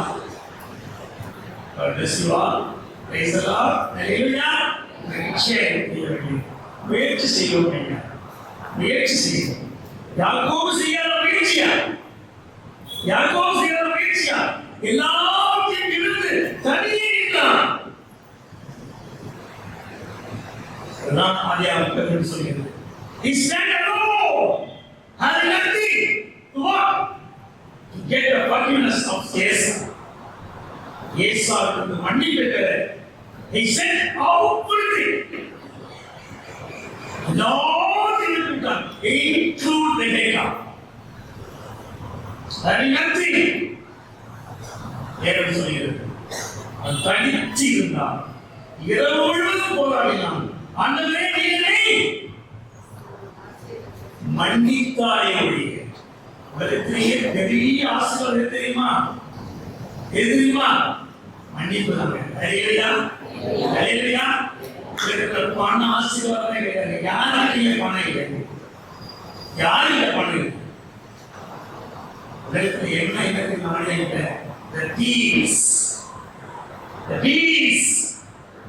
அமைதி இல்லை, சமாதானம் இல்லை. அந்த அமைதியை சமாதானத்தை எந்த பணத்தால் கொடுக்க முடியாது, மனதால் மட்டுமே. கடவுள் தேடிய மனிதன் மனுஷன் மரியா யோசேப்பு. வாழ்வு முழுவதும் அவமானத்தை சுமந்தவள் மரியா. ஏன்? தந்தை பெயர் தெரியாது. தந்தை பெயர் தெரியாமலே பிள்ளையை பெற்றெடுக்கப்பட்டது. வாழ்வு முழுவதும் அவமானம். இயேசு சுமந்தது இந்த அவமானம், மரியா சுமந்தது இயேசு. தந்தை பெயர் தெரியாத அவமானம். மரியாவின் மகன் மார்க்கு 6:1. வாழ்வு முழுவதும் இயேசுவோடு வாழ்ந்தார். யோவான் 2:12 சொல்லிட்டு கப்பல் நடுவில் இயேசுவோடு மரியாள் வாழ்ந்தார் என்ற குறிப்பு. இயேசுவோடு வாழ்ந்தார் கப்பல் நடுவில், நாட் இன் நசரேத். இந்த குறிப்பு இயேசு பணி செய்யுமாறு அவ்வப்போது தூண்டுதல் செய்கிறார். இயேசுவே, நீ நேரத்தில் பணி செய்தாக வேண்டும், ஏன் அவர்கள் தேடி இருக்கிறார்கள் என்று சொல்லுகிற நிலையில் மரியாள் இருந்தார். யோவான் 2:1. இயேசுவோடு வாழ்வு முழுவதும் பயணம் செய்தார். மார்க் 3:20-31. யாரை பற்றி இயேசு பேசுகிறார்? மரியாள் சொன்னாரா? யோவான் சொன்னாரா? இல்லையே. சிலுவையின் அடியில் நின்று கொண்டிருந்த தன் தாயிடம். யார் தாய்? மரியாள். இயேசுவின் சகோதரர்கள், இயேசுவின் சகோதரிகள். அப்பொழுது இயேசுவுடைய நண்பர்களே, திருமணி ஆழ்ந்து படிக்க வேண்டும். இயேசுவுக்கு என்று ஒரு வீடு கப்பலுக்கு இல்லை. வாசி. இயேசுவுக்கு சொந்தமாக ஒரு வீடு கப்பலுக்கு இருக்குது. அதுதான் செக்ரட்டரியேட், தலைமைச் செயலகம். போய் போய் போய் போய் போய் போய் இவர் வந்தார். கப்பலுக்கு வருவார். அவருடைய வீடு. அந்த வீட்டுக்கு வெளியே இருக்கிறார். உள்ளே சொன்னார், ஐயா, உன் தாயின் சகோதரர்களும் சகோதரிகளும் வெளியே இருக்கிறார். இயேசு யாருடைய யாருடைய சகோதரர், யாருடைய சகோதரர்? இதோ இதோ என்னை பின்பற்றி இருக்கிறார்கள். இவர்களே இருந்தால், இவர்களே சகோதரர், இவர்களே சகோதரி. உங்களையும் என்னையும் பார்த்து சொல்ல முடியுமா? இவரே இருந்தால், இவரே சகோதரர், இவரே சகோதரி. நான் சொன்ன மகிழ்ச்சியா தெரியுமா? ஊருக்கு பெரிய ஆளுநரை சொன்னா மகிழ்ச்சியா இருக்கும். ஆனால் யார் சொல்ல வேண்டும் தெரியுமா? ஆண்டவராக இயேசுக்கு சொல்ல வேண்டும். ஹல்லேலூயா. யார் இயேசுவின் தாய், யார் இயேசுவின் சகோதரர்? அன்பான சீடன் நாம் நினைத்துக் கொண்டிருக்கிற யோவான் இயேசு சொல்லுகிறார், ஆண்டவரே, உன் வலதுபுறம் நான் அமர வேண்டும். பதவிக்காக போராடி இருக்கிறோம். பதவிக்காக போராடி நம்ம அவனால் இயேசுவின் நண்பனாக இருக்க முடியும். யோசிங்க. எல்லாவற்றையும் விட்டு வர சொன்னவர் இயேசு. சீடனாயிருக்க கல்லிருந்தான். எல்லாவற்றையும் விட்டு வர வேண்டும். அதைத்தான் சொல்லும் லூக்கா 8:8. ஒருவன் என்னை பின்பற்ற விரும்பினால் அவன் தன்னைத்தானே வெறுத்து, அவன் தன்னையும் வெறுக்க வேண்டும். தன் குடும்பத்தை மட்டுமல்ல, தன்னைத்தானே வெறுத்து தன் சிலுவையை எடுத்துக் கொண்டு unique life. அவனவன் தினம் தினம் தன்னைத்தானே வெறுத்து தன் சிலுவையை சுமந்து கொண்டு, not because of Jesus. அவனவன் தினம் தினம் தன்னை வெறுத்து தன் சிலுவையை சுமந்து கொண்டு. அப்படி வருபவர்கள் மாத்திரம்தான் இயேசுவின் தாய், இயேசுவின் சகோதரர், இயேசுவின் சகோதரி. அவர்களை பார்த்து சொன்ன வார்த்தை அங்கே மரியாதை மட்டும் இருக்கவில்லை, உலகம் மனித மட்டும் இருக்கவில்லை, மகளார் இந்த ஊரை சார்ந்த மரியாதை மட்டும் இருக்கவில்லை, கல்வியார் என்று வந்த அத்தனை பெண்கள் என்று குறிப்பிட்டார். ஏன் தெரியுமா? இயேசுவின் மூவ்மெண்ட் காப்பாற்றுறது ஆண்கள் கிடையாது, பெண்கள் காப்பாற்றினாங்க. திருமணி சொல்கிறது, லூக்கா 8 சொல்கிறது. என்ன சொல்கிறது? இயேசுவை பின்பற்றிய பெண்கள், நான் ஆண்கள். இயேசுவை பின்பற்றிய பெண்கள் தங்கள் செல்வத்தால், தங்கள் ஆஸ்தியால், தங்கள் சொத்தால் இயேசுவின் இயக்கத்தை, இந்த மூவ்மெண்டை, மிஷனை, மினிஸ்ட்ரியை அவங்க தாங்கினாங்க. ஹalleluya சொல்லுங்க. உங்களை பத்தி சொல்றேன். சும்மா வந்துச்சா உங்க ஐயனை பாராட்டணும். ஏன் தெரியுமா? என்னமோ உச்சியில இயேசுவை தூக்குறாங்க. இந்த 12 மணிக்கு ஆரம்பிச்சு 3 மணி வரைக்கும் நிச்சயமாவே விட்டுறாங்க. ஏன் வெள்ளிக்கிழமை இப்ப பாசம் என்ன டைம் வாங்குங்க? தலைப்புனா ஒன்றும் கிடையாது. எல்லாரும் எல்லா நேரமும் ஆண்டோடைய நடக்கிறது. எல்லா நேரமும் சிலுவையை காணப்படுகிறது இல்லையா? அதிகாலை பொழுது எவ்வளவு அர்த்தமா கிடையாது தெரியுமா? இப்பதான் 3ஆம் வார்த்தை பேசுறேன், 4 வார்த்தை பேசுறேன், இப்பயே பக்கத்தில் பேசுறீங்க. நான் இன்னும் சொல்லிட்டு நன்றி. மரியாதோ மகனாவோடு சேர்ந்த மரியாதோ புரோபோல் மரியாதை மாத்திரம் நல்ல விட்டவில்லை. கலிலேயாக இருந்த பல்லாயிரக்கணக்கான பெண்கள் என்று கொண்டிருக்கிறார், கண்ணீர் வைக்கிறார்கள். அவர்கள் தலையாக எடுத்துக் கொண்டிருந்தான் மரியாதை. பெண்கள் கலையை அப்படி என்றால் இயேசு யாரை பார்த்து சொன்னார்? தாயின் சொல்லவில்லை. குர்பானை கற்றுக் கொடுத்தவர் இயேசு. உன் தாயையும் தந்தையும் கனப்படுவார் என்று வரையறுக்கிறது. ஆனால் நீங்களோ தாயையும் தந்தையும் கனப்படுவதற்கு பதிலாக குர்பான் காணிக்கை கொடுக்கிறீர்கள். அது செய்ய வேண்டிய தெரியுமா? காணிக்கை குர்பான் காணிக்கை கொடுப்பது முக்கியம் அல்ல. தாயையும் தந்தையும் வீட்டுக்கு வெளியே நிறுத்திவிட்டு அதற்கு பதிலாக காணிக்கை கொடுக்கிற பழக்கம் யூதர்கள் இருந்தது. அதைத்தான் இயேசு கண்டிக்கிறார். அப்படி கண்டித்த இயேசு தாயை அதோடு கூட தாயை மட்டுமா கைவிட்டார்கள் இல்லை. இந்த உலகத்தில் யாரெல்லாம் கைவிடப்பட்ட பெண்களாக இருக்கிறார்கள், தன்னோடு பயணப்பட்டு இருக்கிறார்கள், அத்தனை பெண்களை நேற்று இரவே எக்ஸாமில் கைது செய்யப்பட்ட பொழுது அத்தனை ஆசிரியர்கள் ஓடிவிட்டார்கள். எப்படி ஒரு அன்பாசிரியர் எல்லாவற்றுக்கு மேலாக இயேசு சிலுவையின் அடியில் நின்று கொண்டிருக்கிற மக்களை பார்த்து சொல்கிறார். என்ன சொல்கிறார்? யோவான் சுவிசேஷம் மாத்திரை இருக்கிற வார்த்தை 15ஆம் அதிகாரம் 7ஆம் வாக்கியம், love one another, care one another. நீங்கள் ஒருவரில் ஒருவர் அன்பாயிருங்கள்.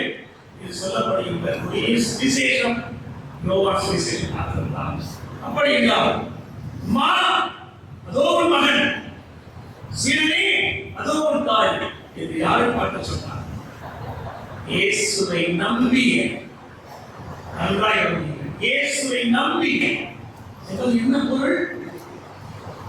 இந்த உலகத்தில் இயேசுவை நம்பிய மக்களுடைய எண்ணிக்கையை விட, இயேசுவை அறிந்திருக்கிற எண்ணிக்கையை விட, இயேசுவை அறியாத, இயேசுவின் பெயர் தெரியாத மக்களின் எண்ணிக்கை அது. ஆனால் இயேசு என்று சொல்லிருக்கிறதா? இயேசு என்றால் என்ன பொருள் சொல்லுங்க? சொல்றாரு. இயேசு என்றாலும் யோசுவா என்றாலும் ஒரே பொருள். எபிரேயத்தில் யோசுவா, கிரேக்கத்தில் இயேசு, ரெண்டுக்கும் ஒரே பொருள் தான், விடுதலை. இயேசு என்றால் பொருள் விடுதலை, யோசுவா என்றால் பொருள் விடுதலை. உலகத்தில் இருக்கிற அத்தனை மக்களுமே எதற்கு எதிர்நோக்கி இருக்கிறார்கள் என்றால் எனக்கு விடுதலை கிடைக்கிறது. நாம் நினைத்துக் கொண்டிருப்பது இயேசுவை அறிவிக்க வேண்டும் என்று. எனக்கு பிரியமான கடவுள் மக்களே, இந்த வார்த்தை நாம் கற்றுக் கொடுப்பது விடுதலை.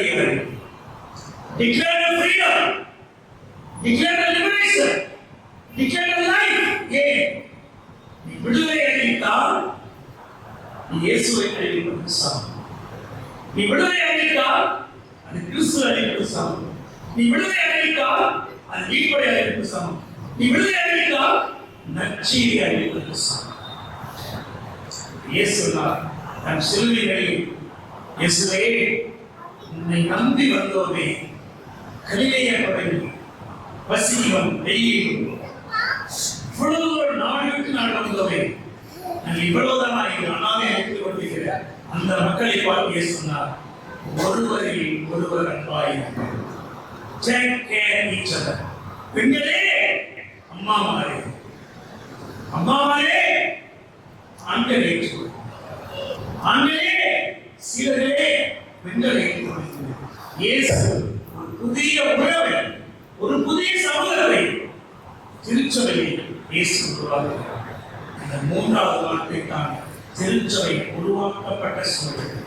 அது முதல் இதுவரை நாம் கிறிஸ்துவின் நண்பர்களாய் கிறிஸ்துவின் சகோதர சகோதரிகளாய் கிறிஸ்துவின் குடும்பமாய் வாழ்கிறோமா என்று நீங்கள் அடையப்படும் திருச்சபையின் கற்றலை பெறும் அப்படி இருக்கிறது. ஆயுதவாடி திருச்சபை கன்வென்ஷனில் பேசிட்டு இருந்தாங்க. பரமணிகள் சொல்லி இருந்தாங்க. சொல்லிட்டு போதே நான் ஸ்டாப் என்று சொல்லி ஐயோ அறிவித்தாரு. சபையும் ஸ்டில் ஆயிடுச்சு. பரமண்டலமா சொல்லுமா இல்லை நிறுத்தாங்க. நான் சொன்னேன் திரும்பவும் சொல்லுங்க. திரும்பவும் சொன்னாங்க. என்ன சொன்னாங்க? அவங்க சொன்னாங்க. மறுபடியும் கேட்டேன். நிஜமா சொல்லுங்க, உண்மையா சொல்லுங்க, சத்தியமா சொல்லுங்க. நீங்க லாஸ்ட் பிரைஸ் சொல்றீங்க. மறுபடியும் சொன்னாங்க. சொன்ன ஸ்டேட்மெண்ட்டை மறுபடியும் சொல்லுங்க. நாங்கள் மன்னிக்கிறதை போல இந்த கோயிலில் எனக்கு எதிரே கிடையாது. எல்லாரும் சகோதரிகள் சொல்லுங்க. அப்படி சொல்றவங்க எல்லாம் கை தூக்குங்க. உங்களை சொல்லுங்க. Believe me, nobody makes sense. திரும்பி பார்த்தா அங்கேயே பேரை கை முடிக்கிறது ஐந்து கேட்டேன். என்னையா உங்களுக்குன்னு கேட்டேன். நானும் செக்ஷன் பேசியே ஒரு மாசம் ஆச்சுங்க. நான் கையை கூப்பிட்டு வச்சுங்க. அவன் ஊருவா வாழ்க்கை போடுவேன் கூப்பிடுவாங்க. மூன்றாவது வார்த்தை திருச்சபை உருவாக்கின உலகத்திலேயே திருச்சபை போன்ற ஒரு அற்புதம் வேற எதுவுமே கிடையாது. ஏன் தெரியுமா? நேற்று இவர் ஐயருக்கு கப்பெடுத்து அதை தூக்கி இயேசுவின் உயிர் சொன்னார். இயேசுவின் உயிர் சொன்னார். அந்த உயிரை நம்ம அத்தனை பேரும் ஷேர் பண்ற முடியும். Jesus expects us. You have to be a family. அன்பு நினைத்தீர்கள் ஆண்டவரே, என்று தாயும் தந்தையுமையும் வெற்றிக்குமாரான இயேசு கிறிஸ்து சிலுவையில் தன்னை நான்காவது வார்த்தையை பெற்றுத்தார். இயேசுவின் பெரும் மன்றாடுகிறோம். நல்ல நடந்தது.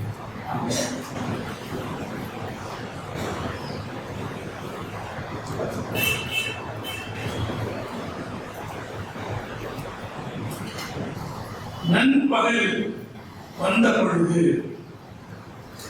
நாளெங்கும் இருள் உண்டாயிற்று. பிற்பகல் 3 மணி வரை அது நீடித்தது. பிற்பகல் 3 மணிக்கு இயேசு ஏலோயி ஏலோயி லமா சபக்தானி என்று உரக்க கத்தினார். என் இறைவா, என் இறைவா, ஏன் என்னை கைவிட்டீர் என்பது அதற்கு பொருள். சூழ நின்று கொண்டிருந்தவர்கள் சிலர் அதை கேட்டு இதோ எலியாவை ஒப்பிடுகிறார் என்றார். ஏலோயி ஏலோயி லாமா சபக்தானி என்று உரக்க கத்தினார். அன்புக்குரிய திருச்சபையாரே, மார்க் 15:34 இந்த வார்த்தையை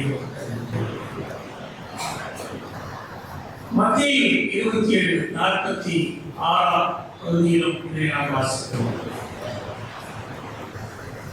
மார்க்கில் ஏலோயி என்றும் மத்தேயில் ஏல் என்றும் சொல்லப்பட்டிருக்கிறது. ஏன் இந்த இரண்டு சொற்களை மாற்றம் என்றால், மத்திய நட்சத்திரம் யூதருக்கு கட்டப்பட்டது, அவர்களுக்கு எபிரேயம் தெரியும். மார்க்கு குறை இனத்தாருக்கு கட்டப்பட்டது, அவர்களுக்கு எபிரேயம் தெரியாது. ஆனால் என்ன தெரியும் என்றால் அரபேயம் தெரியும். ஏன் தெரியும் என்றால், கிறிஸ்து பிறப்பதற்கு 700 ஆண்டுகளுக்கு முன்பு,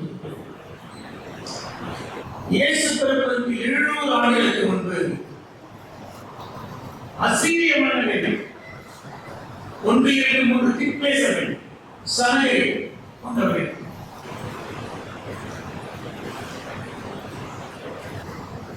பாபிலோனியர், மேதியர், பாரசீகர் இவரெல்லாம் ஆட்சி செய்து பகுதிகளெல்லாம் அசீரியர்கள் கிமு 700 ஆட்சி செய்யப்படுகிறார். தாங்கள் ஆட்சி செய்த எல்லா பகுதிகளிலும் தங்கள் தாய்மொழியான அரபியத்தை கற்றுக் கொடுத்தார்கள். அன்று முதல் இயேசு வரை சற்றேறக்கூடிய 700 ஆண்டுகள் மக்கள் தாய்மொழியை மறந்து போனார்கள். என் கடவுளே, என் கடவுளே, ஏன் என்னை கைவிட்டீர்? மூன்றாவது பேச என்ன செய்தாராம்? ஒட்டுமொத்த இஸ்ரேல் மக்களையும் அப்ரூவ், நாட்டை விட்டே வெளியேற்றிவிட்டார். உலகத்தில் முதலில் மெட்ரோபாலிட்டன் சிட்டிஸ், பல இன மக்கள் ஒரு நகரில் வசிப்பது, பல இன மக்கள் ஒரு நகரில் வசிப்பது, ஃபோர்ஸா அங்கதான் இருக்கணும் என்று கட்டாயப்படுத்தி குடியமர்த்திய மன்னர் மூன்றாம் பேச. பல மொழி பேசுவதால் அவர்கள் உறவு சிதைவாக இருக்கும், ஆளுவது எளிதில் நினைத்தார். அதன் வெளியில்தான் அரணையில் உலகம் முழுவதும் ஒட்டுக்கப்பட்டது. அது 700 ஆண்டுகள் வரை கலிலேயாவில் இருந்தது. இயேசுவின் காலத்தில் கலிலேயர் பேசிய மொழி அரணையம். அதனால்தான் பேதுரு மாட்டிக்கொண்டார், மிக எளிதாக மாட்டிக்கொண்டார். திட்டம் என்ன? விசாரணையில் ஒரு கலிலேயர் உள்ளே வந்துவிடக்கூடாது. ஏன் வந்துவிட்டால் இயேசுக்கு ஆதாரமான கூக்குரல் வந்துவிடும். என்ன செய்யலாம் இயேசு என்று கேள்வி எழுப்பின பொழுது, சிலர் சிலுவையில் அறையும் என்று சொல்லுகிற பொழுது, கலிலேயர் என்ன சொல்லுவாங்க தெரியுமா?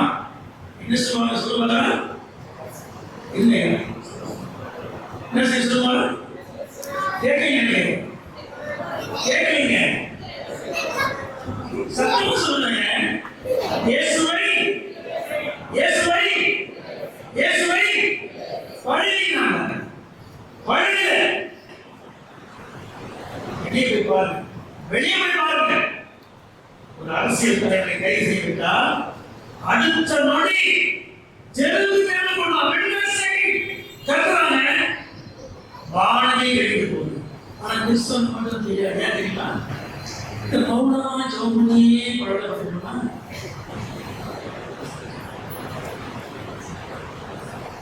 எனக்கு பிரியமான கடவுளுக்கு உங்க ஜெபத்தை கடவுள் கேட்க வேண்டும் என்றால் இன்னைக்கு முடிவெடுங்க. இன்னைக்கு முடிவெடுங்க. உங்க பிள்ளை இல்லாம ஜெபம் பண்ணாதீங்க, புருஷன் இல்லாம ஜெபம் பண்ணாதீங்க, மனைவி இல்லாம ஜெபம் பண்ணாதீங்க, அப்பா அம்மா இல்லாம ஜெபம் பண்ணாதீங்க. பாஸ்டர் பேசுவோம். ஏன் தெரியுமா? நாம ஊருக்குள்ள போய் கதை சாப்பிட்டு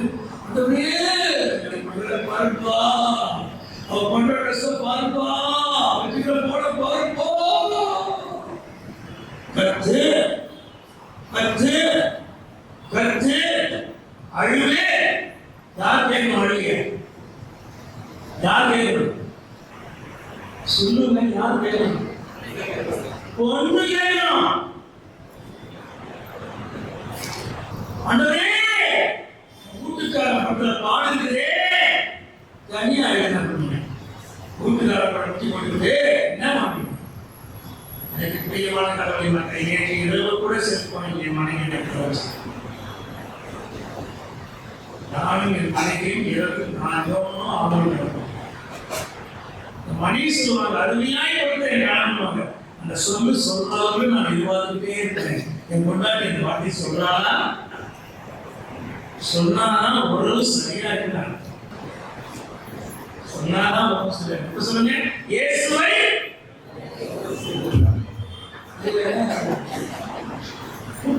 பின்னால் கொடுக்குறாங்க. உள்ள வரும்போது எனக்கு வடகுத்தான்னு சொல்றீங்கன்னா இன்னும் வெளியே அண்டா பயிற்சி எப்படி பிரியாணி பாக்கிட்டு அப்பதான் சத்தமா இருக்கலாம். காசு கொடுத்து மேல போகலாம். ஆனா நீங்க இயேசுவை விடுதலை செய்யறது கூட பொருள் இல்லையே. நல்ல வேலை நாம அன்னைக்கு இல்லை. நம்ம உள்ளவங்களோட சமூகம் நமக்கு என்ன எவனாவது எவனையாவது நம்ம போய் கேட்கறதுதான் உள்ள போய் என்னன்னா பிரியமான கடவுளை மக்களே, நாளைக்கு நாம என் கடவுளே என் கடவுளை என் கடவுளோடு வருத்தம் இயேசு கடல்கிறார். அந்த கடல் சத்தம் உலகம் முழுவதும் கேட்க என்பதற்காகத்தான் மார்க்கு அதை அறையை வெளியிடுகிறார். பேரு உள்ள போயிருக்கிறான். ஓங்கி அடிச்சா இயேசுவை தண்ணியும் மறந்து பேரு கட்டிட்டான். இந்த புத்தகம் வெளியே இருக்கிறாங்க. சும்மா புத்தகம் 100 ரூபாய்க்கு கிடையாதுங்க. ஏன் ஒரு 100 புத்தகம் படித்தால் கூட செய்தி கிடைக்காது. அவ்வளவு புத்தகத்தில் அவ்வளவு செய்தி நாங்கள் அடிக்கடி உன் பேச்சு காட்டி கொடுத்து விட்டது. எப்படி காட்டி இயேசு அடிச்ச உடனே பிள்ளை கீழே வரணும்னு அம்மான்னு சொல்லுவாங்க.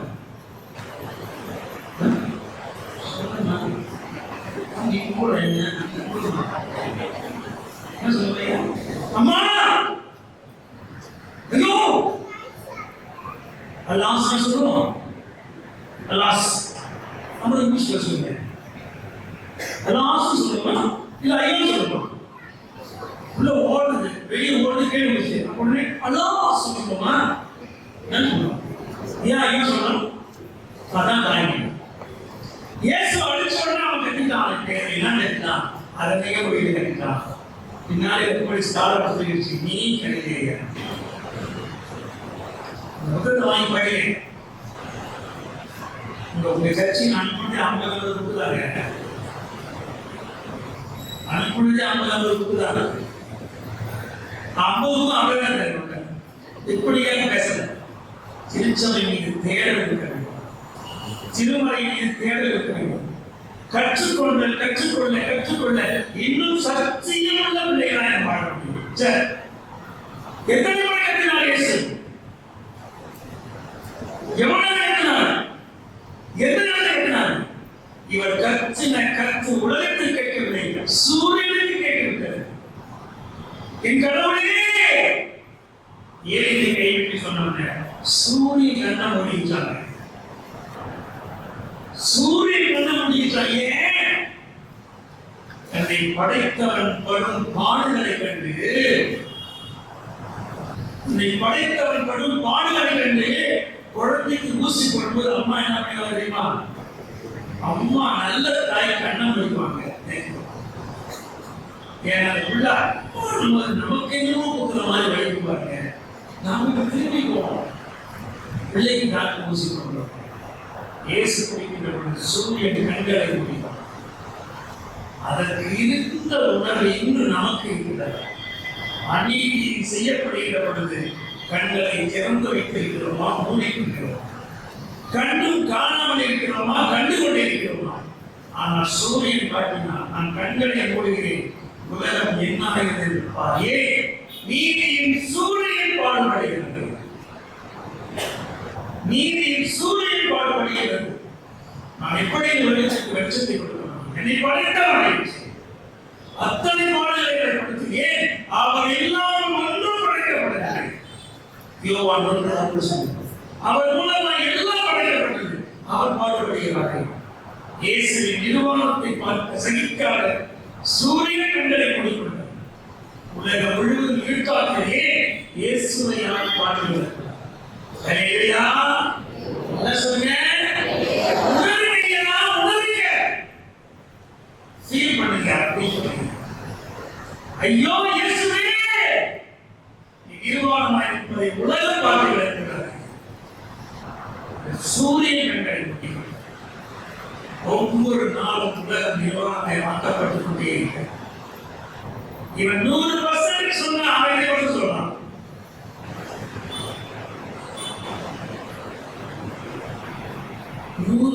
டாக்ஸ் சொன்னா மயிலான் போயிட்டார். இனி அமெரிக்காவில் எந்த பொருள் வந்தாலும் 100% வரி சொன்னா அமெரிக்கா அவங்க கவுண்டர் கொடுத்தா எனக்கு தெரியுமா?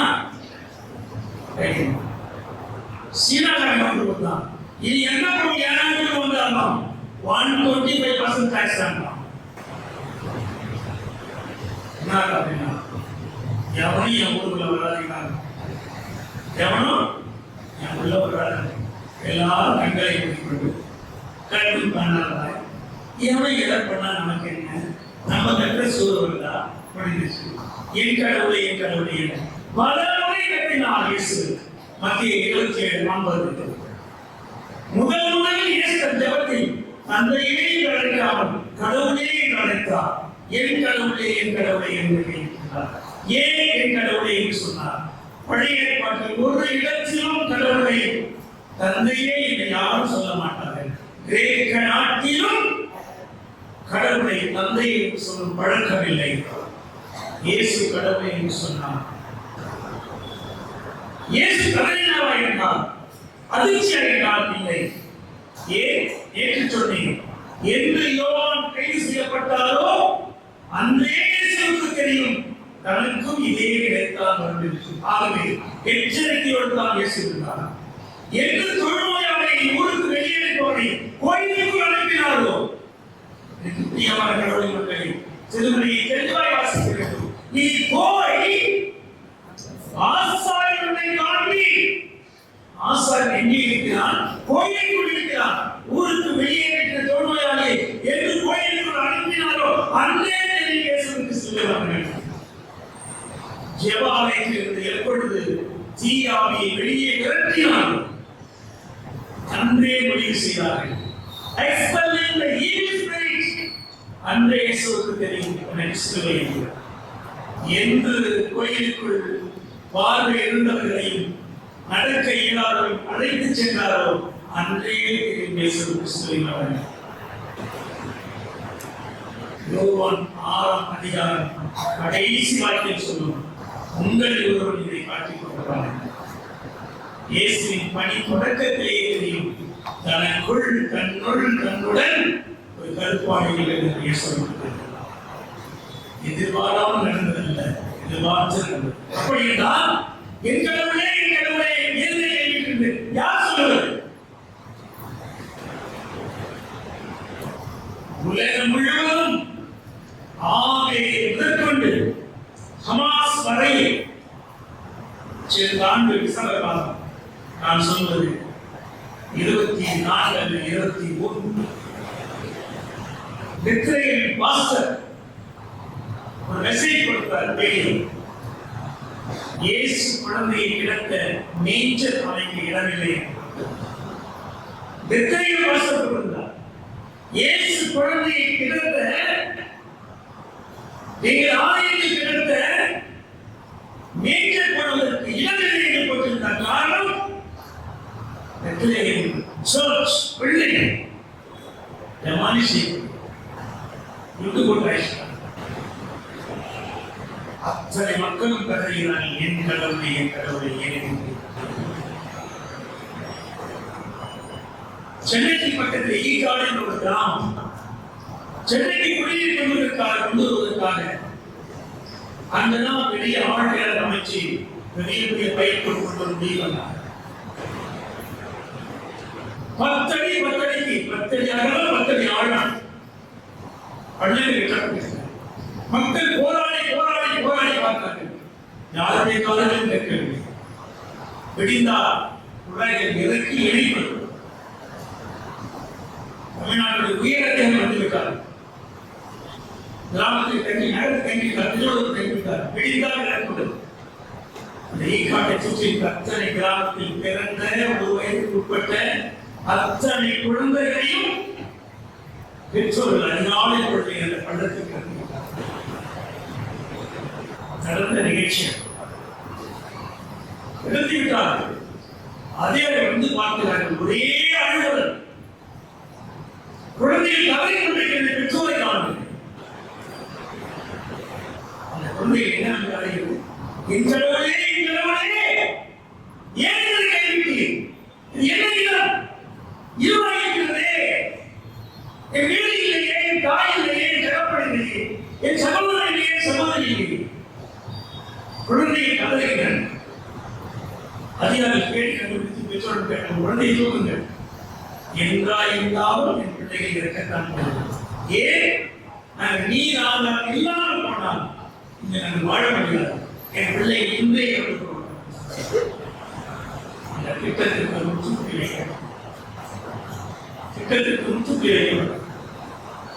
உலகம் முழுவதும் மக்கள் கதறி கொண்டிருக்கிறார்கள்.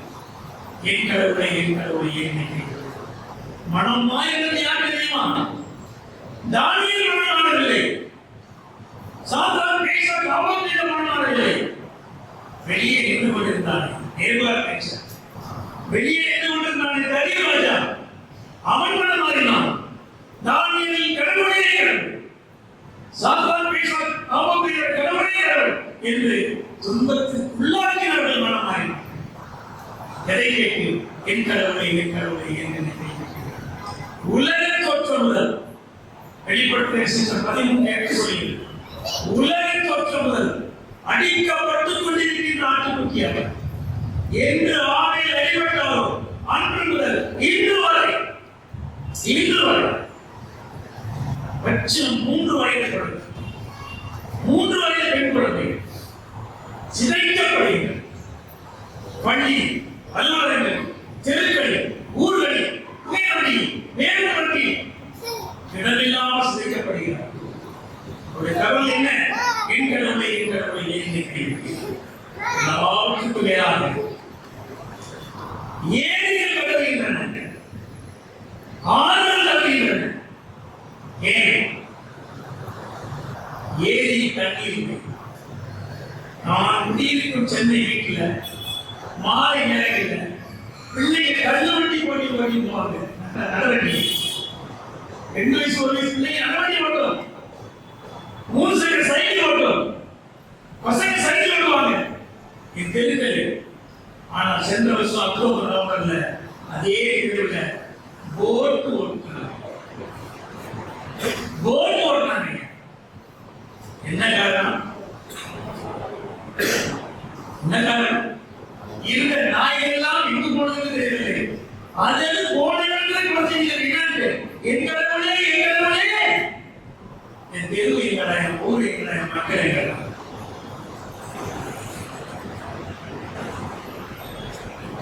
சென்ற ஆண்டு ஊட்டிக்கு சென்றிருந்தேன். கன்வென்ஷன் கொண்டது.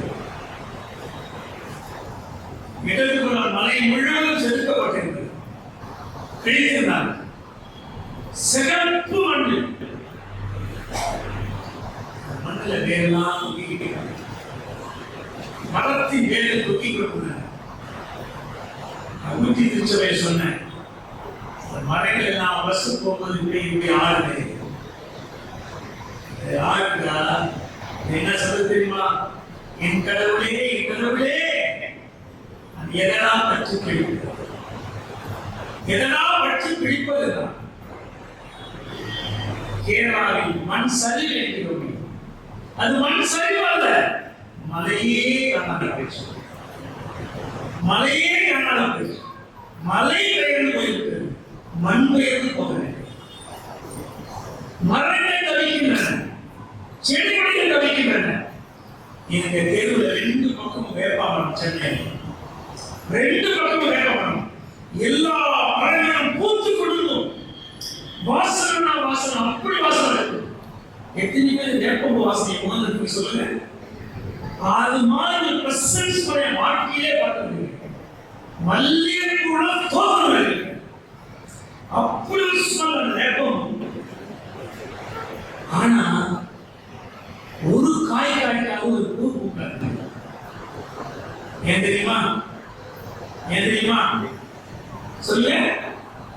ஏன் சொல்லுங்க? மரமெல்லாம் பூத்து கொடுக்கிறது. ஆனால் ஒரு காய் இல்லை, ஒரு கனி. வேப்பம்பு பற்றி கீழே கலக்கமா அது போயிட்டு சாப்பிட்டா ருசி இருப்பாங்க. ஒரு காயில கனியில் என்ன காரணமா? மகரந்து சேர்க்கை ஏற்படுத்த ஒரு வண்டி இல்லை, ஒரு பூச்சி. எப்போ செல்போன் வந்ததோ அந்த சிட்டுக்குருவி கட்டுறது மனிதர்களின் உறவுகளும் கலந்துவிட்டன. என் கடவுளே என் கடவுள் என்று பூக்கள் கலந்துகின்றன. எனக்கு பிரியமான கடவுளை மக்கள், நம்முடைய குரலை பெரிதாக இணைத்துக் கொண்டிருக்கிறோம். உலகம் முழுவதும் கதறிக் கொண்டிருக்கிறது. கடவுள் இந்த குரலை கேட்க போகிறார். கடவுள் நம்ம எதிர்பார்க்கிறார். கடவுள் குரலுக்கு அவர் சொன்னார், என் மக்களின் கூக்குரலை நான் கேட்கவே கேட்க சொல்கிறார். அந்த மக்களின் பிரதிநிதியாக இயேசுவை கையில் பெற்ற மக்கள் நேற்று இரவு அந்த இயேசுவின் அப்பத்தையும் இயேசுவின் சரீரத்தையும் இயேசுவின் ரத்தத்தையும் கையில் பெற்றனால் கிறிஸ்துவாய் மாறியிருப்போம் என்றார். உலகத்தின் அழுகுவதை கேட்க கொடுப்போம். ஆண்டவன் ஆசீர்வதிப்பாராக. அன்பு நிறைந்த எங்கள் ஆண்டவரே, திருக்குமாரனாக இயேசு கிறிஸ்து சிலுவையில் சொன்ன 5ஆம் வார்த்தையை எங்களுக்கு கற்றுத்தார். இயேசுவின் திருப்பத்தில் ஜெபிக்கிறோம் நல்ல கடவுளே. இதன் பின் அனைத்தும் நிறைவேறிவிட்டது என்பதை அறிந்த இயேசு தாகமாய் இருக்கிறது என்றார். மறைநூலில் எழுதியுள்ளது நிறைவேறவே இவ்வாறு சொன்னார். அன்புக்குரிய திருச்சபையாரை, மறைநூலில் எழுதியிருப்பது நிறைவேற இப்படியே சொன்னார் என்று சங்கீதம் 69:21 சொல்லியிருக்கிற வார்த்தையை நினைவுபடுத்தி திருமறையை எழுதினார்கள். இதை எழுதியிருக்கிறார்கள். யோவான் நற்செய்தியை எழுதினார்கள். சங்கீதம் 69:21 ஆண்டில் கொண்டு நிறைவேறியதாக எழுதியிருக்கிறார்கள். மாறாக சிலுவை மரணம் கடவுளின் விருப்பம் கிடையாது. சிலுவை மரணம் கடவுளின் விருப்பம் கிடையாது. ஏனென்றால் திருமறை மிக அழகாக சொல்கிறது, யூதாசின் முள் சாத்தான் புகுந்தான் என்று யூதாஸ் சாத்தானின் கருவியாய் மாறினானோ அன்றே அவன் திட்டமிட்டான். அன்றே அவன் திட்டமிட்டிருக்கான். இது யூதாசின் திட்டமே தவிர தலைமையாசாரின் ஆசாரியின் தேர்வாளர் மூப்பருடைய திட்டமே தவிர எல்லாத்துக்கும் மேலாக 1000 காவலரை அனுப்பி 1000 காவலரை அனுப்பி யோவான் 18:12 படிக்கிறீர்கள். 1000 காவலரை அனுப்பி இயேசுவை கைது செய்தானே பிலாத்து, அவன் கையை கட்டினான். திருச்சுவை பாரம்பரியமாய் நம்பிக்கொண்டிருக்கிறது. அது தவறு என்று இவரே கடவுளை பார்த்த இந்த புத்தகத்தில் எழுதப்பட்டிருக்கிறது. அதற்கான விளக்கம் எழுதப்பட்டிருக்கிறது. 1000 காவலரை போலீஸ் ரோமன் பிலாத்து அனுப்பியிருக்கிறாங்க. பிலாத்துக்கு தெரியாமதான் ஒண்ணு நடக்கிறது. ஆதாரங்கள் சிறுமலை நடிக்கிறது வெளியே விட்டு.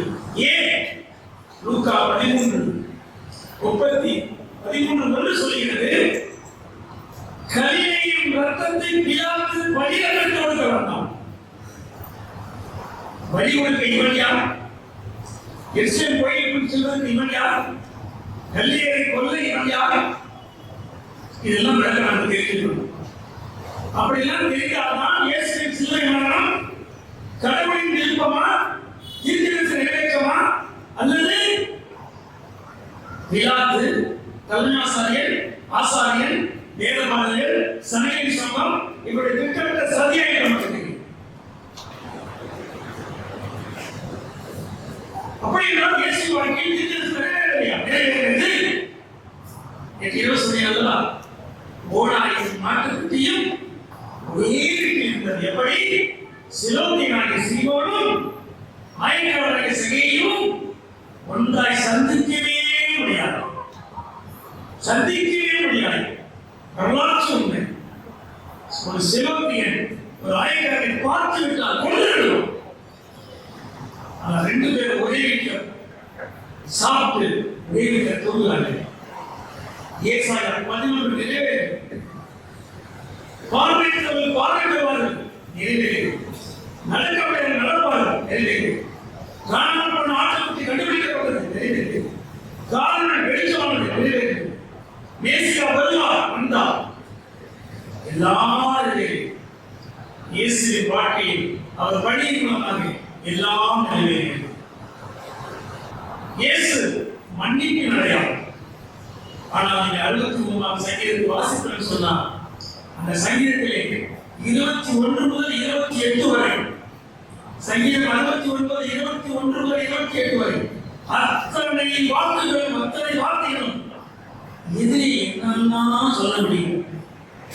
நம்ம ஊர்ல சொல்லுவாங்க, அவன் நாசமா.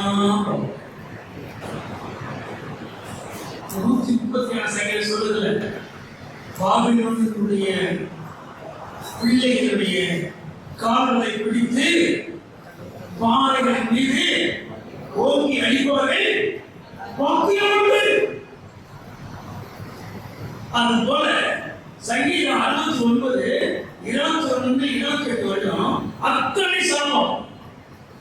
அதுதான் இது வருது. நான் தாகமாயிருந்தேன், குடிக்க காயை கொடுத்தார். அந்த ஒண்ணுதான் இயேசு தருகிறார். காயினை மன்னித்த கடவுள், காயினை மன்னித்த கடவுள், பிலாத்துவை மன்னித்த கடவுள், காய்வாவை மன்னித்த கடவுள், அண்ணாவை மன்னித்த கடவுள், மறுதலித்த இயேசு மன்னித்த கடவுள், நம்மை மன்னிக்கிற சரிப்பாளா? ஏன் இயேசுக்கு இந்த நிலை? ஒரு மனிதர் பல நாள் பயணம் பிலிப்பு செசரியாவில் கொண்டு இயேசுவை வாழ்கிறார். நீண்ட பயணம் 4 நாடுகள் நடக்கிறார். நான் கடைசி பயணம் லாஸ்ட் மார்ச் மத்திய 14ஆம் மார்ச் தொடர்ந்து பூரண தொடர்ந்து மத்திய 20ஆம் முடிவு பூரணம். அவ்வளோ பெரிய உருவானம், ஆயிரக்கணக்கான மக்களோடு வருகிறார். சோறு, தரிப்பு, இயலாமை எல்லாவற்றுக்கும் மேலாக இயேசுவின் சிலுவை மரணம் ஒரு நாடகம் அல்ல, அவருடைய அனுபவமாக இருக்கிறது. ஏன் இந்த வார்த்தை நான் தாகமாயிருக்கிற வார்த்தை யோவான் அவற்றிருக்கிறான். யோவான் திருச்சுவை நாம் அறிந்து கொள்ள வேண்டும். ஏன் அறிய வேண்டும்? யோவான் திருச்சுவை 2ஆக பிரிந்திருந்தது. நண்பர்களே, இன்னும் தெரிந்து கொள்ளுங்கள், நீங்கள் அறியாத சத்தியம். யோவான் திருச்சுவை என்றால் இந்த புத்தகத்திற்கு விளக்கம் எழுதப்பட்டது. இந்த பைபிளுக்கு விளக்கம் எழுதின பொழுது 66 புத்தகங்களுக்கும் தகுந்த நபர்களை திருமறையாளர்கள் தேடினார்கள்.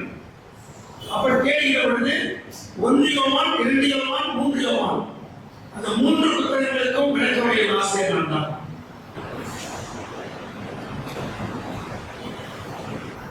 யோவான் திருச்சபை 2ஆக பிரிந்திருந்தது. ஒருத்தர் சொன்னா இயேசு மனுஷனே கிடையாது. அவ யாருன்னா இயேசு கடவுள் தான். இயேசு கடவுள் தான். விளைவில கடவுள் சிலுவையில் மரிப்பாரா? கடவுளை அழிக்க முடியுமா? கடவுளை குத்த முடியுமா என்றெல்லாம் கேள்வி இருக்கிறார். திருச்சபை 2ஆக பிரிந்தது. 1 யோவான் 2ஆம் அதிகாரம் 18, 19 வாசிக்க வேண்டும். வீட்டில் போய் வாசிக்க. யாரெல்லாம் இயேசுவை மனிதன் இல்லை என்று சொன்னார்கள் அவர்கள்தான் ஆன்டி கிரைஸ்ட். நீங்க வச்சுக்கிற பைபிள்ல அந்தி கிறிஸ்து. அந்தி என்ற கவிச்சொல்லுக்கு என்ன பொருள் தெரியுமா? மாலை என்ற பொருள், ஈவினிங் பொருள். அப்படின்னா ஈவினிங் கிறிஸ்து, மார்னிங் கிறிஸ்து, மிட்நூன் கிறிஸ்து, மிட்நைட் கிறிஸ்து. அப்படி கிறிஸ்து இல்ல, ஆன்டி கிரைஸ்ட். அந்த ஆன்டி என்ற வார்த்தை இல்ல, நம்ம அந்த நினைச்சுக்கோம். அந்த ஆன்டி இல்ல, ஆன்டி என்றால் எதிரி என்ற எதிர் கிறிஸ்து. இந்த பைபிள்ல இந்த பகுதியை படிக்கும்போது கீழே கோடு போட்டு அந்த அந்தி என்ற கோடு போட்டு மேல எதிர்ந்து எழுது. தப்பியே எழுதுங்க. எதிர் கிறிஸ்து யார்? கிறிஸ்து இயேசு மனிதன் என்று யார் மறுதலிக்கிறார்களோ, யார் ஏற்றுக்கொள்ளவில்லையோ அவர்கள் எதிர் கிறிஸ்துக்கள். 1 யோவான் 4:2 சொல்கிறது, மாம்சமாய் வந்த இயேசுவை நம்பாதவர்கள் கடவுளின் ஆவியை பெறாதவர்கள். 1 யோவான் 1:1 சொல்கிறது, we touch Jesus. ஏன் அவன் சொல்றான்? அவர் கடவுள், அவரை தொட முடியாதுதான். ஆனா 1 யோவான் 1:1 சொல்கிறது, ஆதியில் இருந்தது, நாங்கள் கேட்டது, நாங்கள் கண்டது, நாங்கள் உற்று நோக்கியது, நாங்கள் தொட்டது. Even we touch Jesus. ஆகவே அவர் தோற்றம் அல்ல, அவர் தோற்றம் அல்ல. ஏன் மதுரையிலே சிறந்த உதாரணம் கொடுத்துருக்கு. மதுரையில தோற்றத்துக்கு சிறந்த உதாரணம். பாண்டிய மன்னன் வைகைக்கு அணை கட்டினானா, நூற்றுக்கு ஒரு ஆள் சொல்லிட்டாங்க. எல்லாரும் நினைச்சிட்டாங்களா, ஒரு பாண்டியத்துல மட்டும் ஆள் இல்லையா?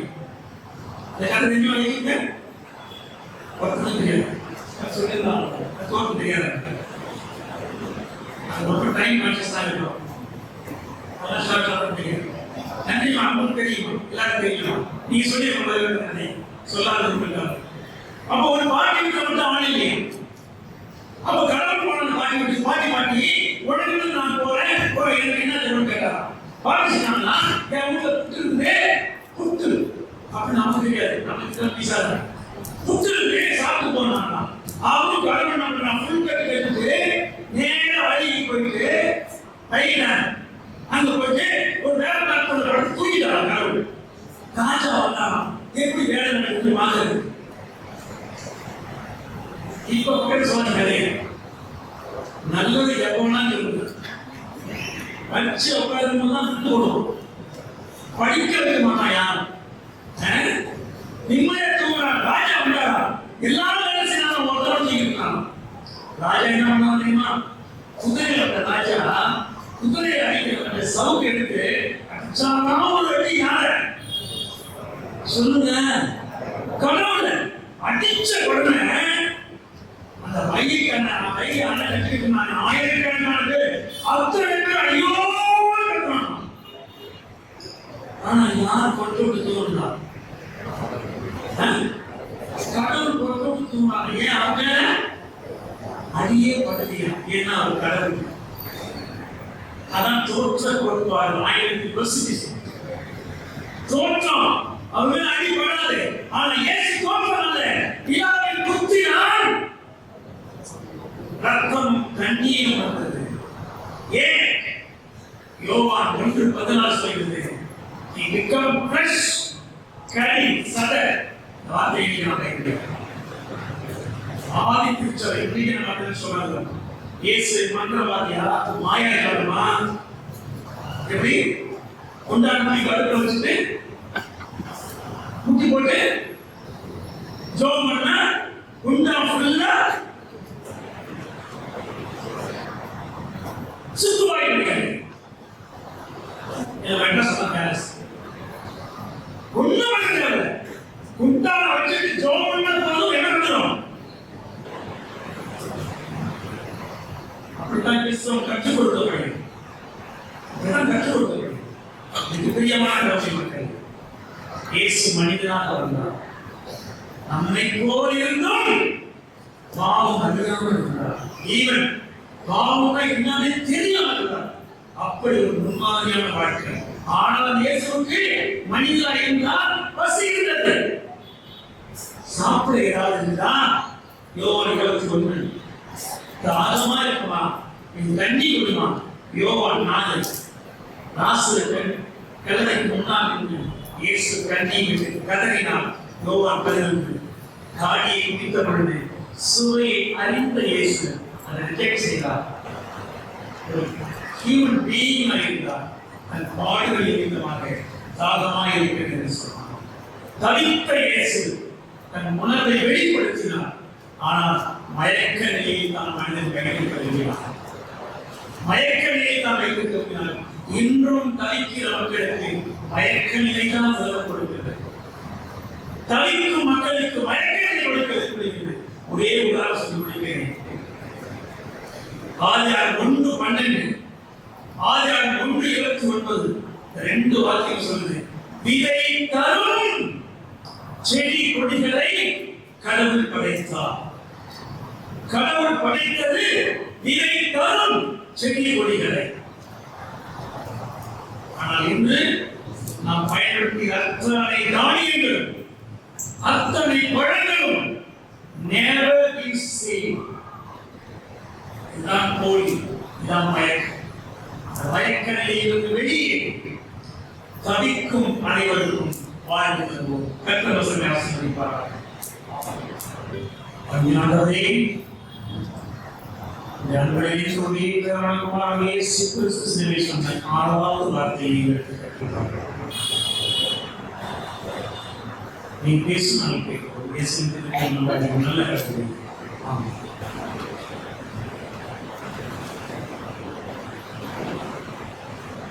அந்த ரசத்தை குடித்ததும் இயேசு எல்லாம் நிறைவேற்று என்றார். அந்த ரசத்தை குடித்ததும் இயேசு எல்லாம் நிறைவேற்று என்றார். யோவான் 19:30. அன்புக்குரிய திருச்சபையாரே, யோவான் நற்செய்தியாளர் மாத்திரம்தான் இது மிக அழகாக இந்த வார்த்தையை நமக்கு பயன்படுத்தி இருக்கிறார். காரணம், இந்த சொல் சரியான சொல்லாய் சொல்ல வேண்டும் என்றால் நிறைவேற்றப்பட்டிருக்கிறது என்பது சரியான சொல், முடிந்தது என்பது கிடையாது. மாறாக it has been fulfilled.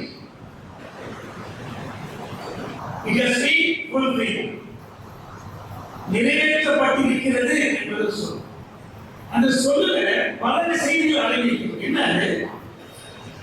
நாம் நிறைவேற்றேன் என்று சொல்லவில்லை, மாறாக தன்னோடு இணைந்த சீடர்கள் நிறைவேற்றலாம் என்று சொல்லவில்லை, மாறாக தானும் தன்னுடன் இணைந்த சீடர்களும் எல்லாவற்றுக்கும் மேலாக தன்னோடும் தன்னுடைய சீடர்களோடும் நாள்தோறும் அடையாளப்படுகிறது. தன் தந்தை தன் கடவுளும் இணைந்ததால் தன் பணி நிறைவேற்றப்பட்டிருக்கிறது என்று யோவான் நற்செய்தியிலே 8ஆம் அதிகாரத்திலே 28, 29, 30 ஆகிய வாக்கியங்களை இங்கே வாசிக்கிறேன்.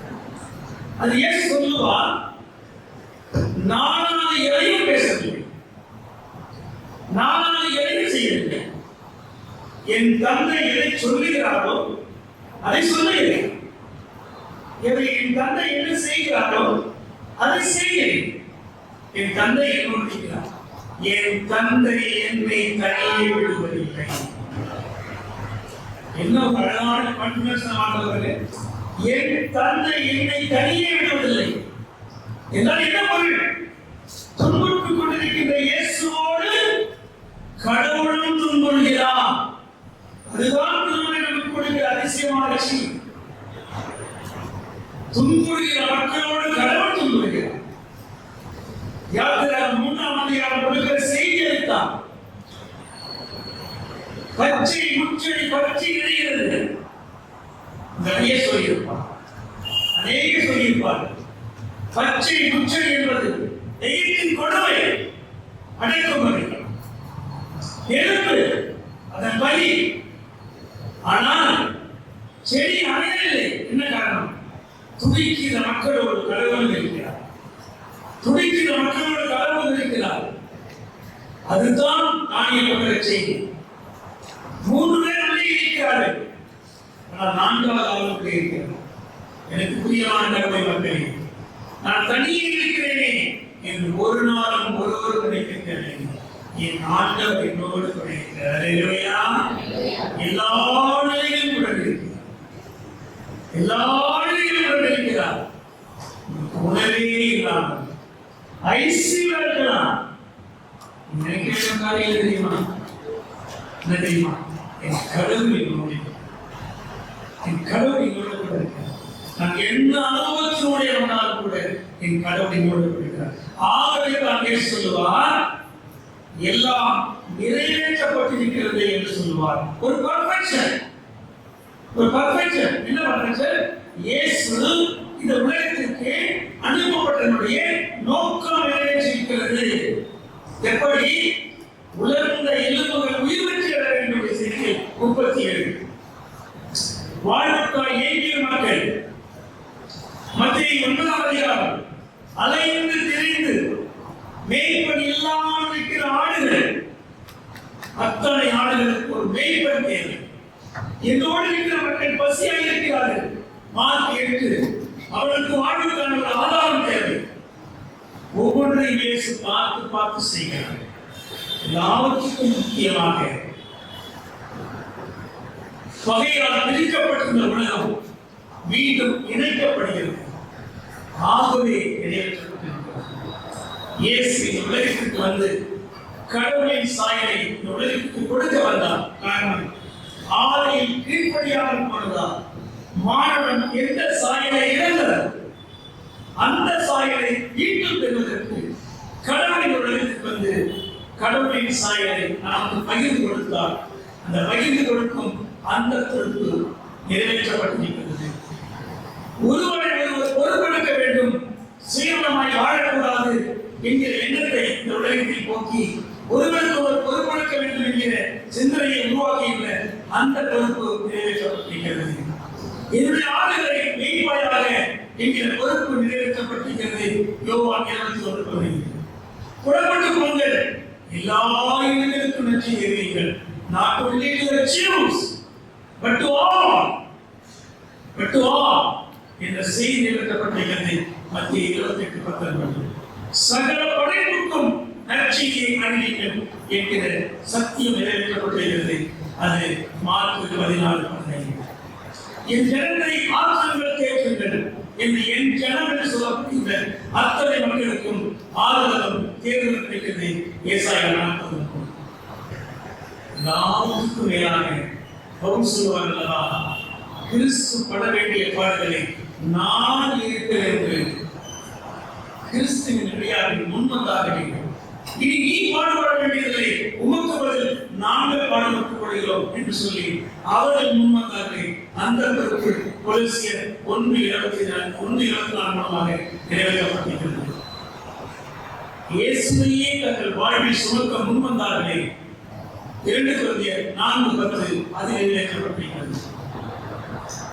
இயேசுவின் பணி சீரர்கள் நிறைவேற்றியிருக்கிறது. ஏன்? யோவான் எழுதுகின்ற காலம் பாபிலோன் விழுந்துவிட்ட காலம். யோவான் எழுதிய காலம் பாபிலோன் விழுந்துவிட்ட காலம்.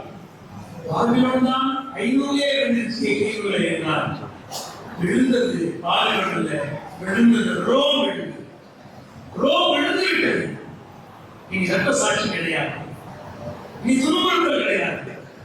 ஆகவே எல்லாம் நிறைவேற்றப்பட்டிருக்கிறது, எல்லாம் முடிந்திருக்கிறது. இனி பணி செய்ய காலம் பிறந்திருக்கிறது. கதவுகள் திறக்கப்பட்டிருக்கிறது. புறப்பட்டு போங்கள், விடுதலைக்கப்படும் கிறிஸ்துவின் நற்செய்தியை அறிவிப்போம், விடுதலை அறிவிப்போம். கடவுளுக்கு கொடுப்பதாக. ஆமாம். தாயும் தந்தையும் ஆகிய உங்களுக்காக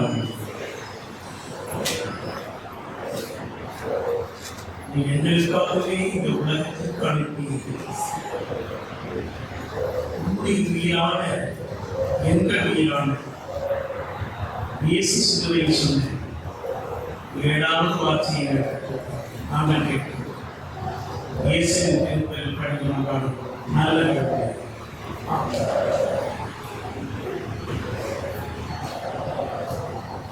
கதிரவன் ஒளி கொடுக்கவில்லை, திருக்கோவிலின் திரை நடுவில் கிழிந்தது. தந்தையே, உன் கையில் என் உயிரை ஒப்படைக்கிறேன் என்று இயேசு உரத்த குரலில் கூறி உயிர் துறந்தார். இதை கண்ட நூற்றுவர் தலைவர், இவர் உண்மையாகவே நேர்மையாளர் என்று கூறி கடவுளை போற்றினார். லூக்கா 23, 45, 46, 47. அன்புக்குரிய திருச்சபையாரே, ஆண்டவராகிய இயேசு கிறிஸ்து சிலுவையில் சொன்ன 7வது வார்த்தை எப்படி முதலாவது வார்த்தை தந்தையே என்று சொல்லி தன் உரையை தொடங்கினாரோ அப்படி தந்தையே என்று சொல்லி உரையை நிறைவு செய்கிறார். சிலுவையை உரையை தொடங்குகின்ற பொழுது எப்படி இறைவனோடு கூட கடவுளம் ஜெயித்துவிட்டு சிலுவையை சுமத்த தொடங்கினாலும் பிரியமான கடவுளை மக்களே, சிலுவையை தொங்குகின்ற நிலையை கூட ஜபத்தோடு கூட சிலுவையை தொங்கினார். சிலுவையில் தன் உயிரை விடுகின்ற பொழுது கூட ஜபத்தோடு கூட தன் உயிரை ஒப்படைக்கிறார். இது அற்புதமான செய்தி நமக்கு கொடுக்கப்படுகிறது. கிறிஸ்தவருடைய வாழ்வின் மையம், வாழ்வின் ஆதாரம், வாழ்வின் வழிகாட்டியாய், ஒப்படைப்பின் ஆயுதமாய், சாட்சியின் வெளிப்பாடாய் ஜெபம் இருக்கிறது. கிறிஸ்தவ குடும்பங்களில் இந்த அற்று போயிருப்பது ஜெபம். முக்கிய காரணம் இன்றைய இறைவன் என்ன இறைவன் நமக்காக நாம் ஜெபிப்பதை விட நமக்காக மற்றவர்கள் ஜெபிக்க நாம் எதிர்பார்த்துக் கொண்டிருக்கிறோம். அவர் ஜெபிப்பாரா, இவர் ஜெபிப்பாரா, இவர் ஜெபிப்பாரா, இவர் ஜெபித்தால் நடக்குமா, அவர் ஜெபித்தால் நடக்குமா, அவர் ஜெபித்தால் நடக்குமா? இந்த வார்த்தையை தெரிந்து என் கர்த்தர் என் ஜெபத்தை கேட்பார். ஹல்லேலூயா, ஹல்லேலூயா, ஹல்லேலூயா. என் கடவுள் என் ஜெபத்தை கேட்பார். நான் என்று சொன்ன கானானிய பெண், நான் என்று சொல்லப்பட்ட கானானிய பெண் தாவீதின் குமாரனே எனக்கு இறங்கு என்று சொன்ன பொழுது இயேசு இறங்கினார். கலிலேயாவிலிருந்து விரட்டப்பட்டு, சமாரியாவிலிருந்து விரட்டப்பட்டு, ஊரற்றவர்களாய், உறவற்றவர்களாய், செல்வற்றவர்களாய், குடும்பமற்றவர்களாய் நடுத்தேவை நின்று கொண்டிருந்த 10 தொழுநோயாளிகள் இயேசு ஐயரே, சொல்லுங்க, இயேசு ஐயரே, முடிங்க, கேட்கலீங்க, கேட்கலீங்க. ஐயா, போன வருஷம் ஒரு கூட சொன்னாங்க இந்த வார்த்தை, டெய்லி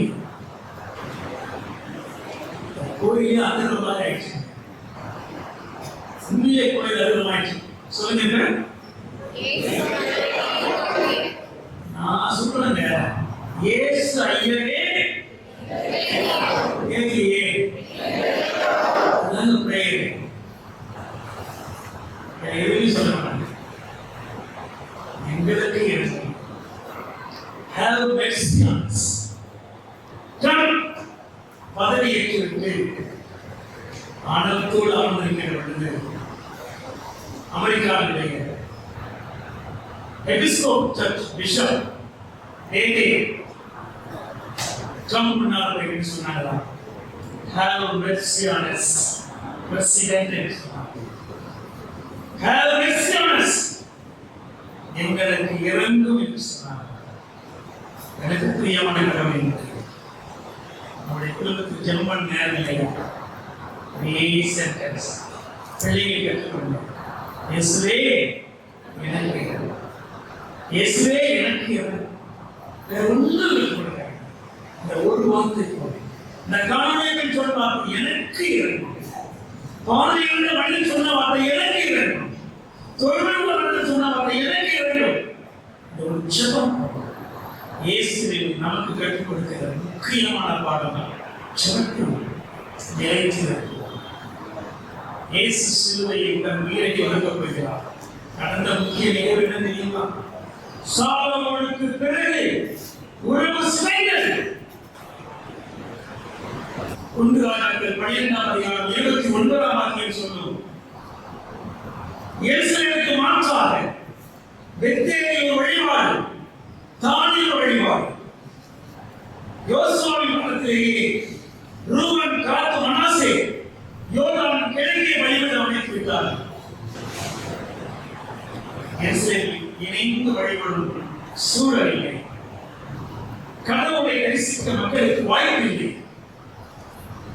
கடவுளை தரிசிக்க வாய்ப்பில்லை. சிதம்பரத்தில் கடவுள் சொன்னார். சிதம்பரத்தில் கடவுள் சொன்னார். நான் பழைய பேனாசின் சிதம்பரம் என்ற ஊரினுடைய கடவுள் சொன்னார். நந்தியே நகரு, நந்தியே நகரு, வெளியிருந்தே நந்தன் பாதிக்கின்றான். ஆனால் நம்முடைய கடவுள் யார் தெரியுமா? திரைச்சியை இரண்டாய் பிடித்து பரிசுத்த பீடத்தை எல்லாரும் பார்வையிட்டார். அல்லேலூயா, அல்லேலூயா, அல்லேலூயா. சிலுவையின் வெற்றி. உலகம் கடவுளை தரிசிக்கின்றனர். சிலுவையின் வெற்றி கடவுளுக்கும் நமக்கும் இடையே உள்ள பகை தருகின்றது. நாமும் கடவுள் ஒன்றாக்கப்பட்டோம். மகா சத்தமாய் சொல்கிறார் இயேசு, தந்தையே, என் ஆவியை, என் உயிரை உம்முடைய கரங்களில் ஒப்புக் கொடுப்போம். யூதர்கள் ஒவ்வொரு நாளும் இரவை சொல்லுவார்களாம் இந்த ஜெபத்தை. விசாரணைக்கு செல்கின்றவர் சொல்லுவார்களாம் இந்த ஜெபத்தை. மரணம் அடைகின்றவர் சொல்லுவார்களாம் இந்த ஜெபத்தை. திருமலையில் 3 முறை வருகிறது இந்த ஜெபம். 1 சங்கீதம் 31:5. அங்கு சங்கீதக்காரன் சொல்லுவான், என் ஆவியை ஒப்படைக்கிறேன், என் உயிரை ஒப்படைக்கிறேன், நீ காப்பாற்று. சிக்கல் இருக்கின்றான், துன்பத்தில் இருக்கிறான், ஆபத்தில் இருக்கிறான், அவன் ஜெபிக்கிறான். சங்கீதம் 31:5, என் உயிரை ஒப்படைக்கிறேன், நீ காப்பாற்று. கிராமத்தில் ஒரு விளையாட்டு. இந்த விளையாட்டு அடிக்க விட்டாங்க. மண்ணை அள்ளி நம்மளோட பெரியவர்களை கொடுத்துருவோம். அவன் என்ன பண்ணுவான்? மண்ணை கீழே இறைச்சிட்டு தூக்கி போட்டுவான். தூக்கி போட்டுவான். அப்புறம் அடிக்க வரலாம்னு சொல்லுவான் பெரியவன். அவன் கேட்டு அம்மா கொடுத்துட்டான். நீ அவன் மேல கை வைக்கினா இவர் என்ன பண்ணலாம்? இந்த மண்ணெல்லாம் பொறுக்கி என் கையில கொடுக்கும். அப்புறம் அவன் அடிக்கணும். அதை ஒப்பு கொடுக்கும். அந்த மாதிரி ஒப்பு கொடுக்கும். சங்கீதக்காரன் சொன்னா, எனக்கு ஆபத்து, என் உயிரை உள்ள ஒப்பு கொடுத்து கடவுளை காப்பாற்று. 2வது ஜெபம் அப்போஸ்தலர் 7:59. ஸ்தேவான் ஜெபம். எனக்கு பிரியமான கடவுள் மக்களே, very wonder and highly meaningful ஜெபம். ஏனென்றால் நான் பண்ற ஜெபத்தை பாருங்க. ஆண்டவரே, என் கடவுளே, இயேசுவே.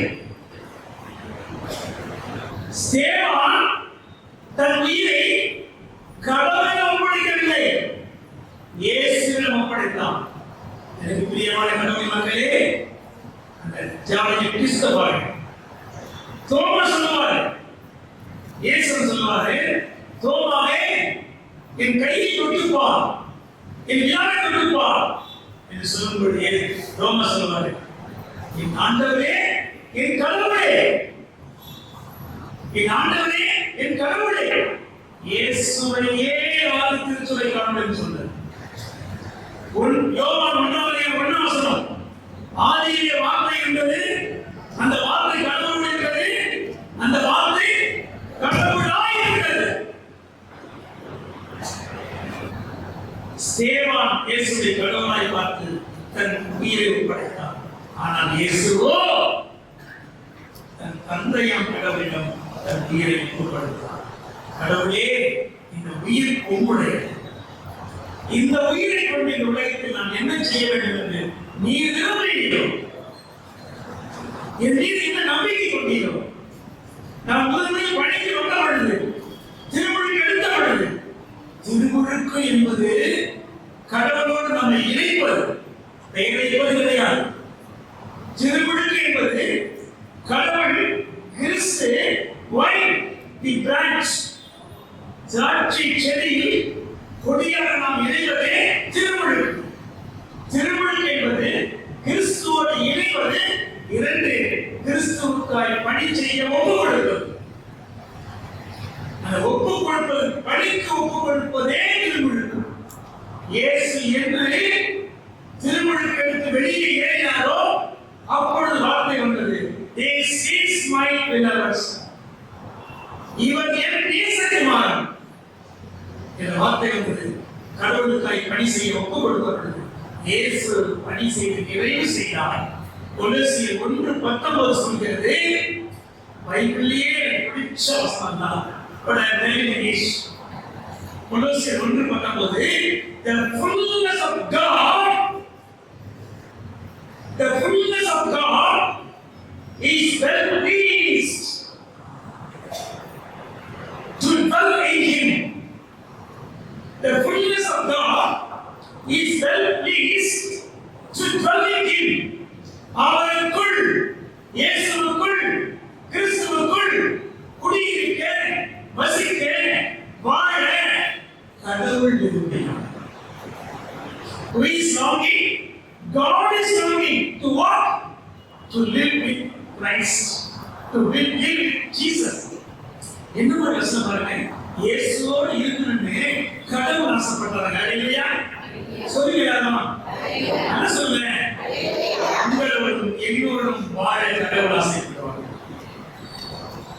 மகனே மகளே, உங்களோட நடை வருமா, உங்களோட சாப்பிட வருமா, உங்களோட தூங்க வருமா, உங்களோட படிக்க வருமா, உங்களோட நடக்க வருமா, உங்களோட பேச வருமா, யார் கேட்கணும்? கடவுள் கேட்கணும். ஏன்? நாம் நடக்கும் பொழுதும், படுக்கும் பொழுதும், படிக்கும் பொழுதும், நாம் சாப்பிடும் பொழுதும் யாரும் இருக்க வேண்டும்?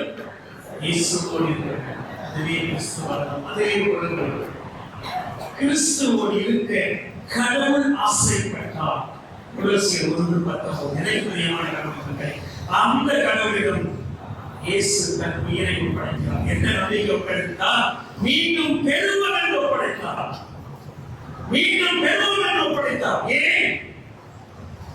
பைபிள் இல்லாத சில புத்தகங்கள், பைபிள் இல்லாத சில புத்தகங்கள் நாளைக்கு பேசுவேன், பேசுவேன். நம்முடைய பைபிள் இல்லாத சில புத்தகங்கள் யூதர்களுடைய கிரேக்க பைபிள்கள். Old Testament 2 Bibles, Hebrew Bible and Greek Bible. பாரசீகத்தில் இருந்த ஒரு 10,000 பேருக்கு மட்டும்தான் எதையே தெரியும். ஆனால் உலகம் முழுவதும் இருந்த யூதர்களுக்கு கிரேக்க மாத்திரம் தான் தெரியும். அத்தனை பேர் கையிலும் கிரேக்க பைபிள் தான் இருந்தது. அந்த கிரேக்க பைபிள் தான் 400 ஆண்டு வரலாறு. இந்த பைபிள்ல பழைய பாட்டு எல்லா புத்தகங்கள் எல்லாம் யூத கிரேக்க பைபிள் இருக்கு. அதெல்லாம் உயிர்த்தது பற்றிய செய்தி இருக்கு. நாங்க ஒரு அம்மா சொல்லுது, 7 பிள்ளைகளை அந்தியோகி எலிபனாஸ் கொலை செய்யலாம். அந்த அப்பா சொல்லுது, என் பிள்ளைகளின் உயிரை நான் யாருக்கு கொடுக்கிறேன்? உங்களிடம் கொடுக்கவில்லையா? என் கடவுளிடம் கொடுக்கிறேன். இந்த பிள்ளைகளை எனக்கு கொடுத்த கடவுள் மீண்டும் கொடுப்பார். இந்த பிள்ளைகளை எனக்கு கொடுத்த கடவுள் ஏன்? இந்த பிள்ளை என் வயிற்றில் எப்படி உருவானது என்று எனக்கு தெரியாது. இந்த பிள்ளையை கொடுத்த கடவுளுக்கு மட்டும்தான் தெரியும். அந்த கடவுள் இந்த பிள்ளையை மீண்டும் எனக்கு கொடுப்பார் என்ற தாய் சொல்லலாம். 2 மக்கபேயர் 7வது நாள். எனக்கு பிரியமான கடவுளின் மக்களே, இயேசு தன் உயிரை கடவுளிடம் ஒப்படைத்தார். எந்த நம்பிக்கை? மீண்டும் உயிரோடு எழுவும் என்று அவர் ஒப்படைத்தார். கடவுள் கொடுத்த இந்த உயிரை வைத்துக் கொண்டு நாம் என்ன செய்கிறோம்? வாழ்வை நாம் தீர்மானிப்போம். மரணத்தை மரணம் தீர்மானிக்கிறது. மரணத்தை பற்றி அச்சம் வேண்டாம். வாழ்வை பற்றி பொறுப்பு கொள்ளுங்கள். கடவுள் கொடுத்திருக்கிற இந்த உயிரை கொள்ளுங்கள். முற்றுகவிதை சொன்னாங்களா, இவரே நீதிமான், இவரே கடவுளின் மகன் என்று இயேசுவின் வாழ்க்கையை பார்த்து அவன் சொன்னாங்களா, அப்படி நம்முடைய வாழ்க்கையை பார்த்து பக்கத்து வீட்டுக்காரர் சொல்லணும். என்ன சொல்லுமா, இவரே கிறிஸ்தவர், இவரே கிறிஸ்தவ பெண், இவரே கிறிஸ்தவ குழந்தை என்று உலகம் சொல்ல வேண்டும். கடவுள் கொடுத்த உயிரை வைத்து அப்படி வாழ கடவுள் நமக்கு உதவி செய்வார்கள்.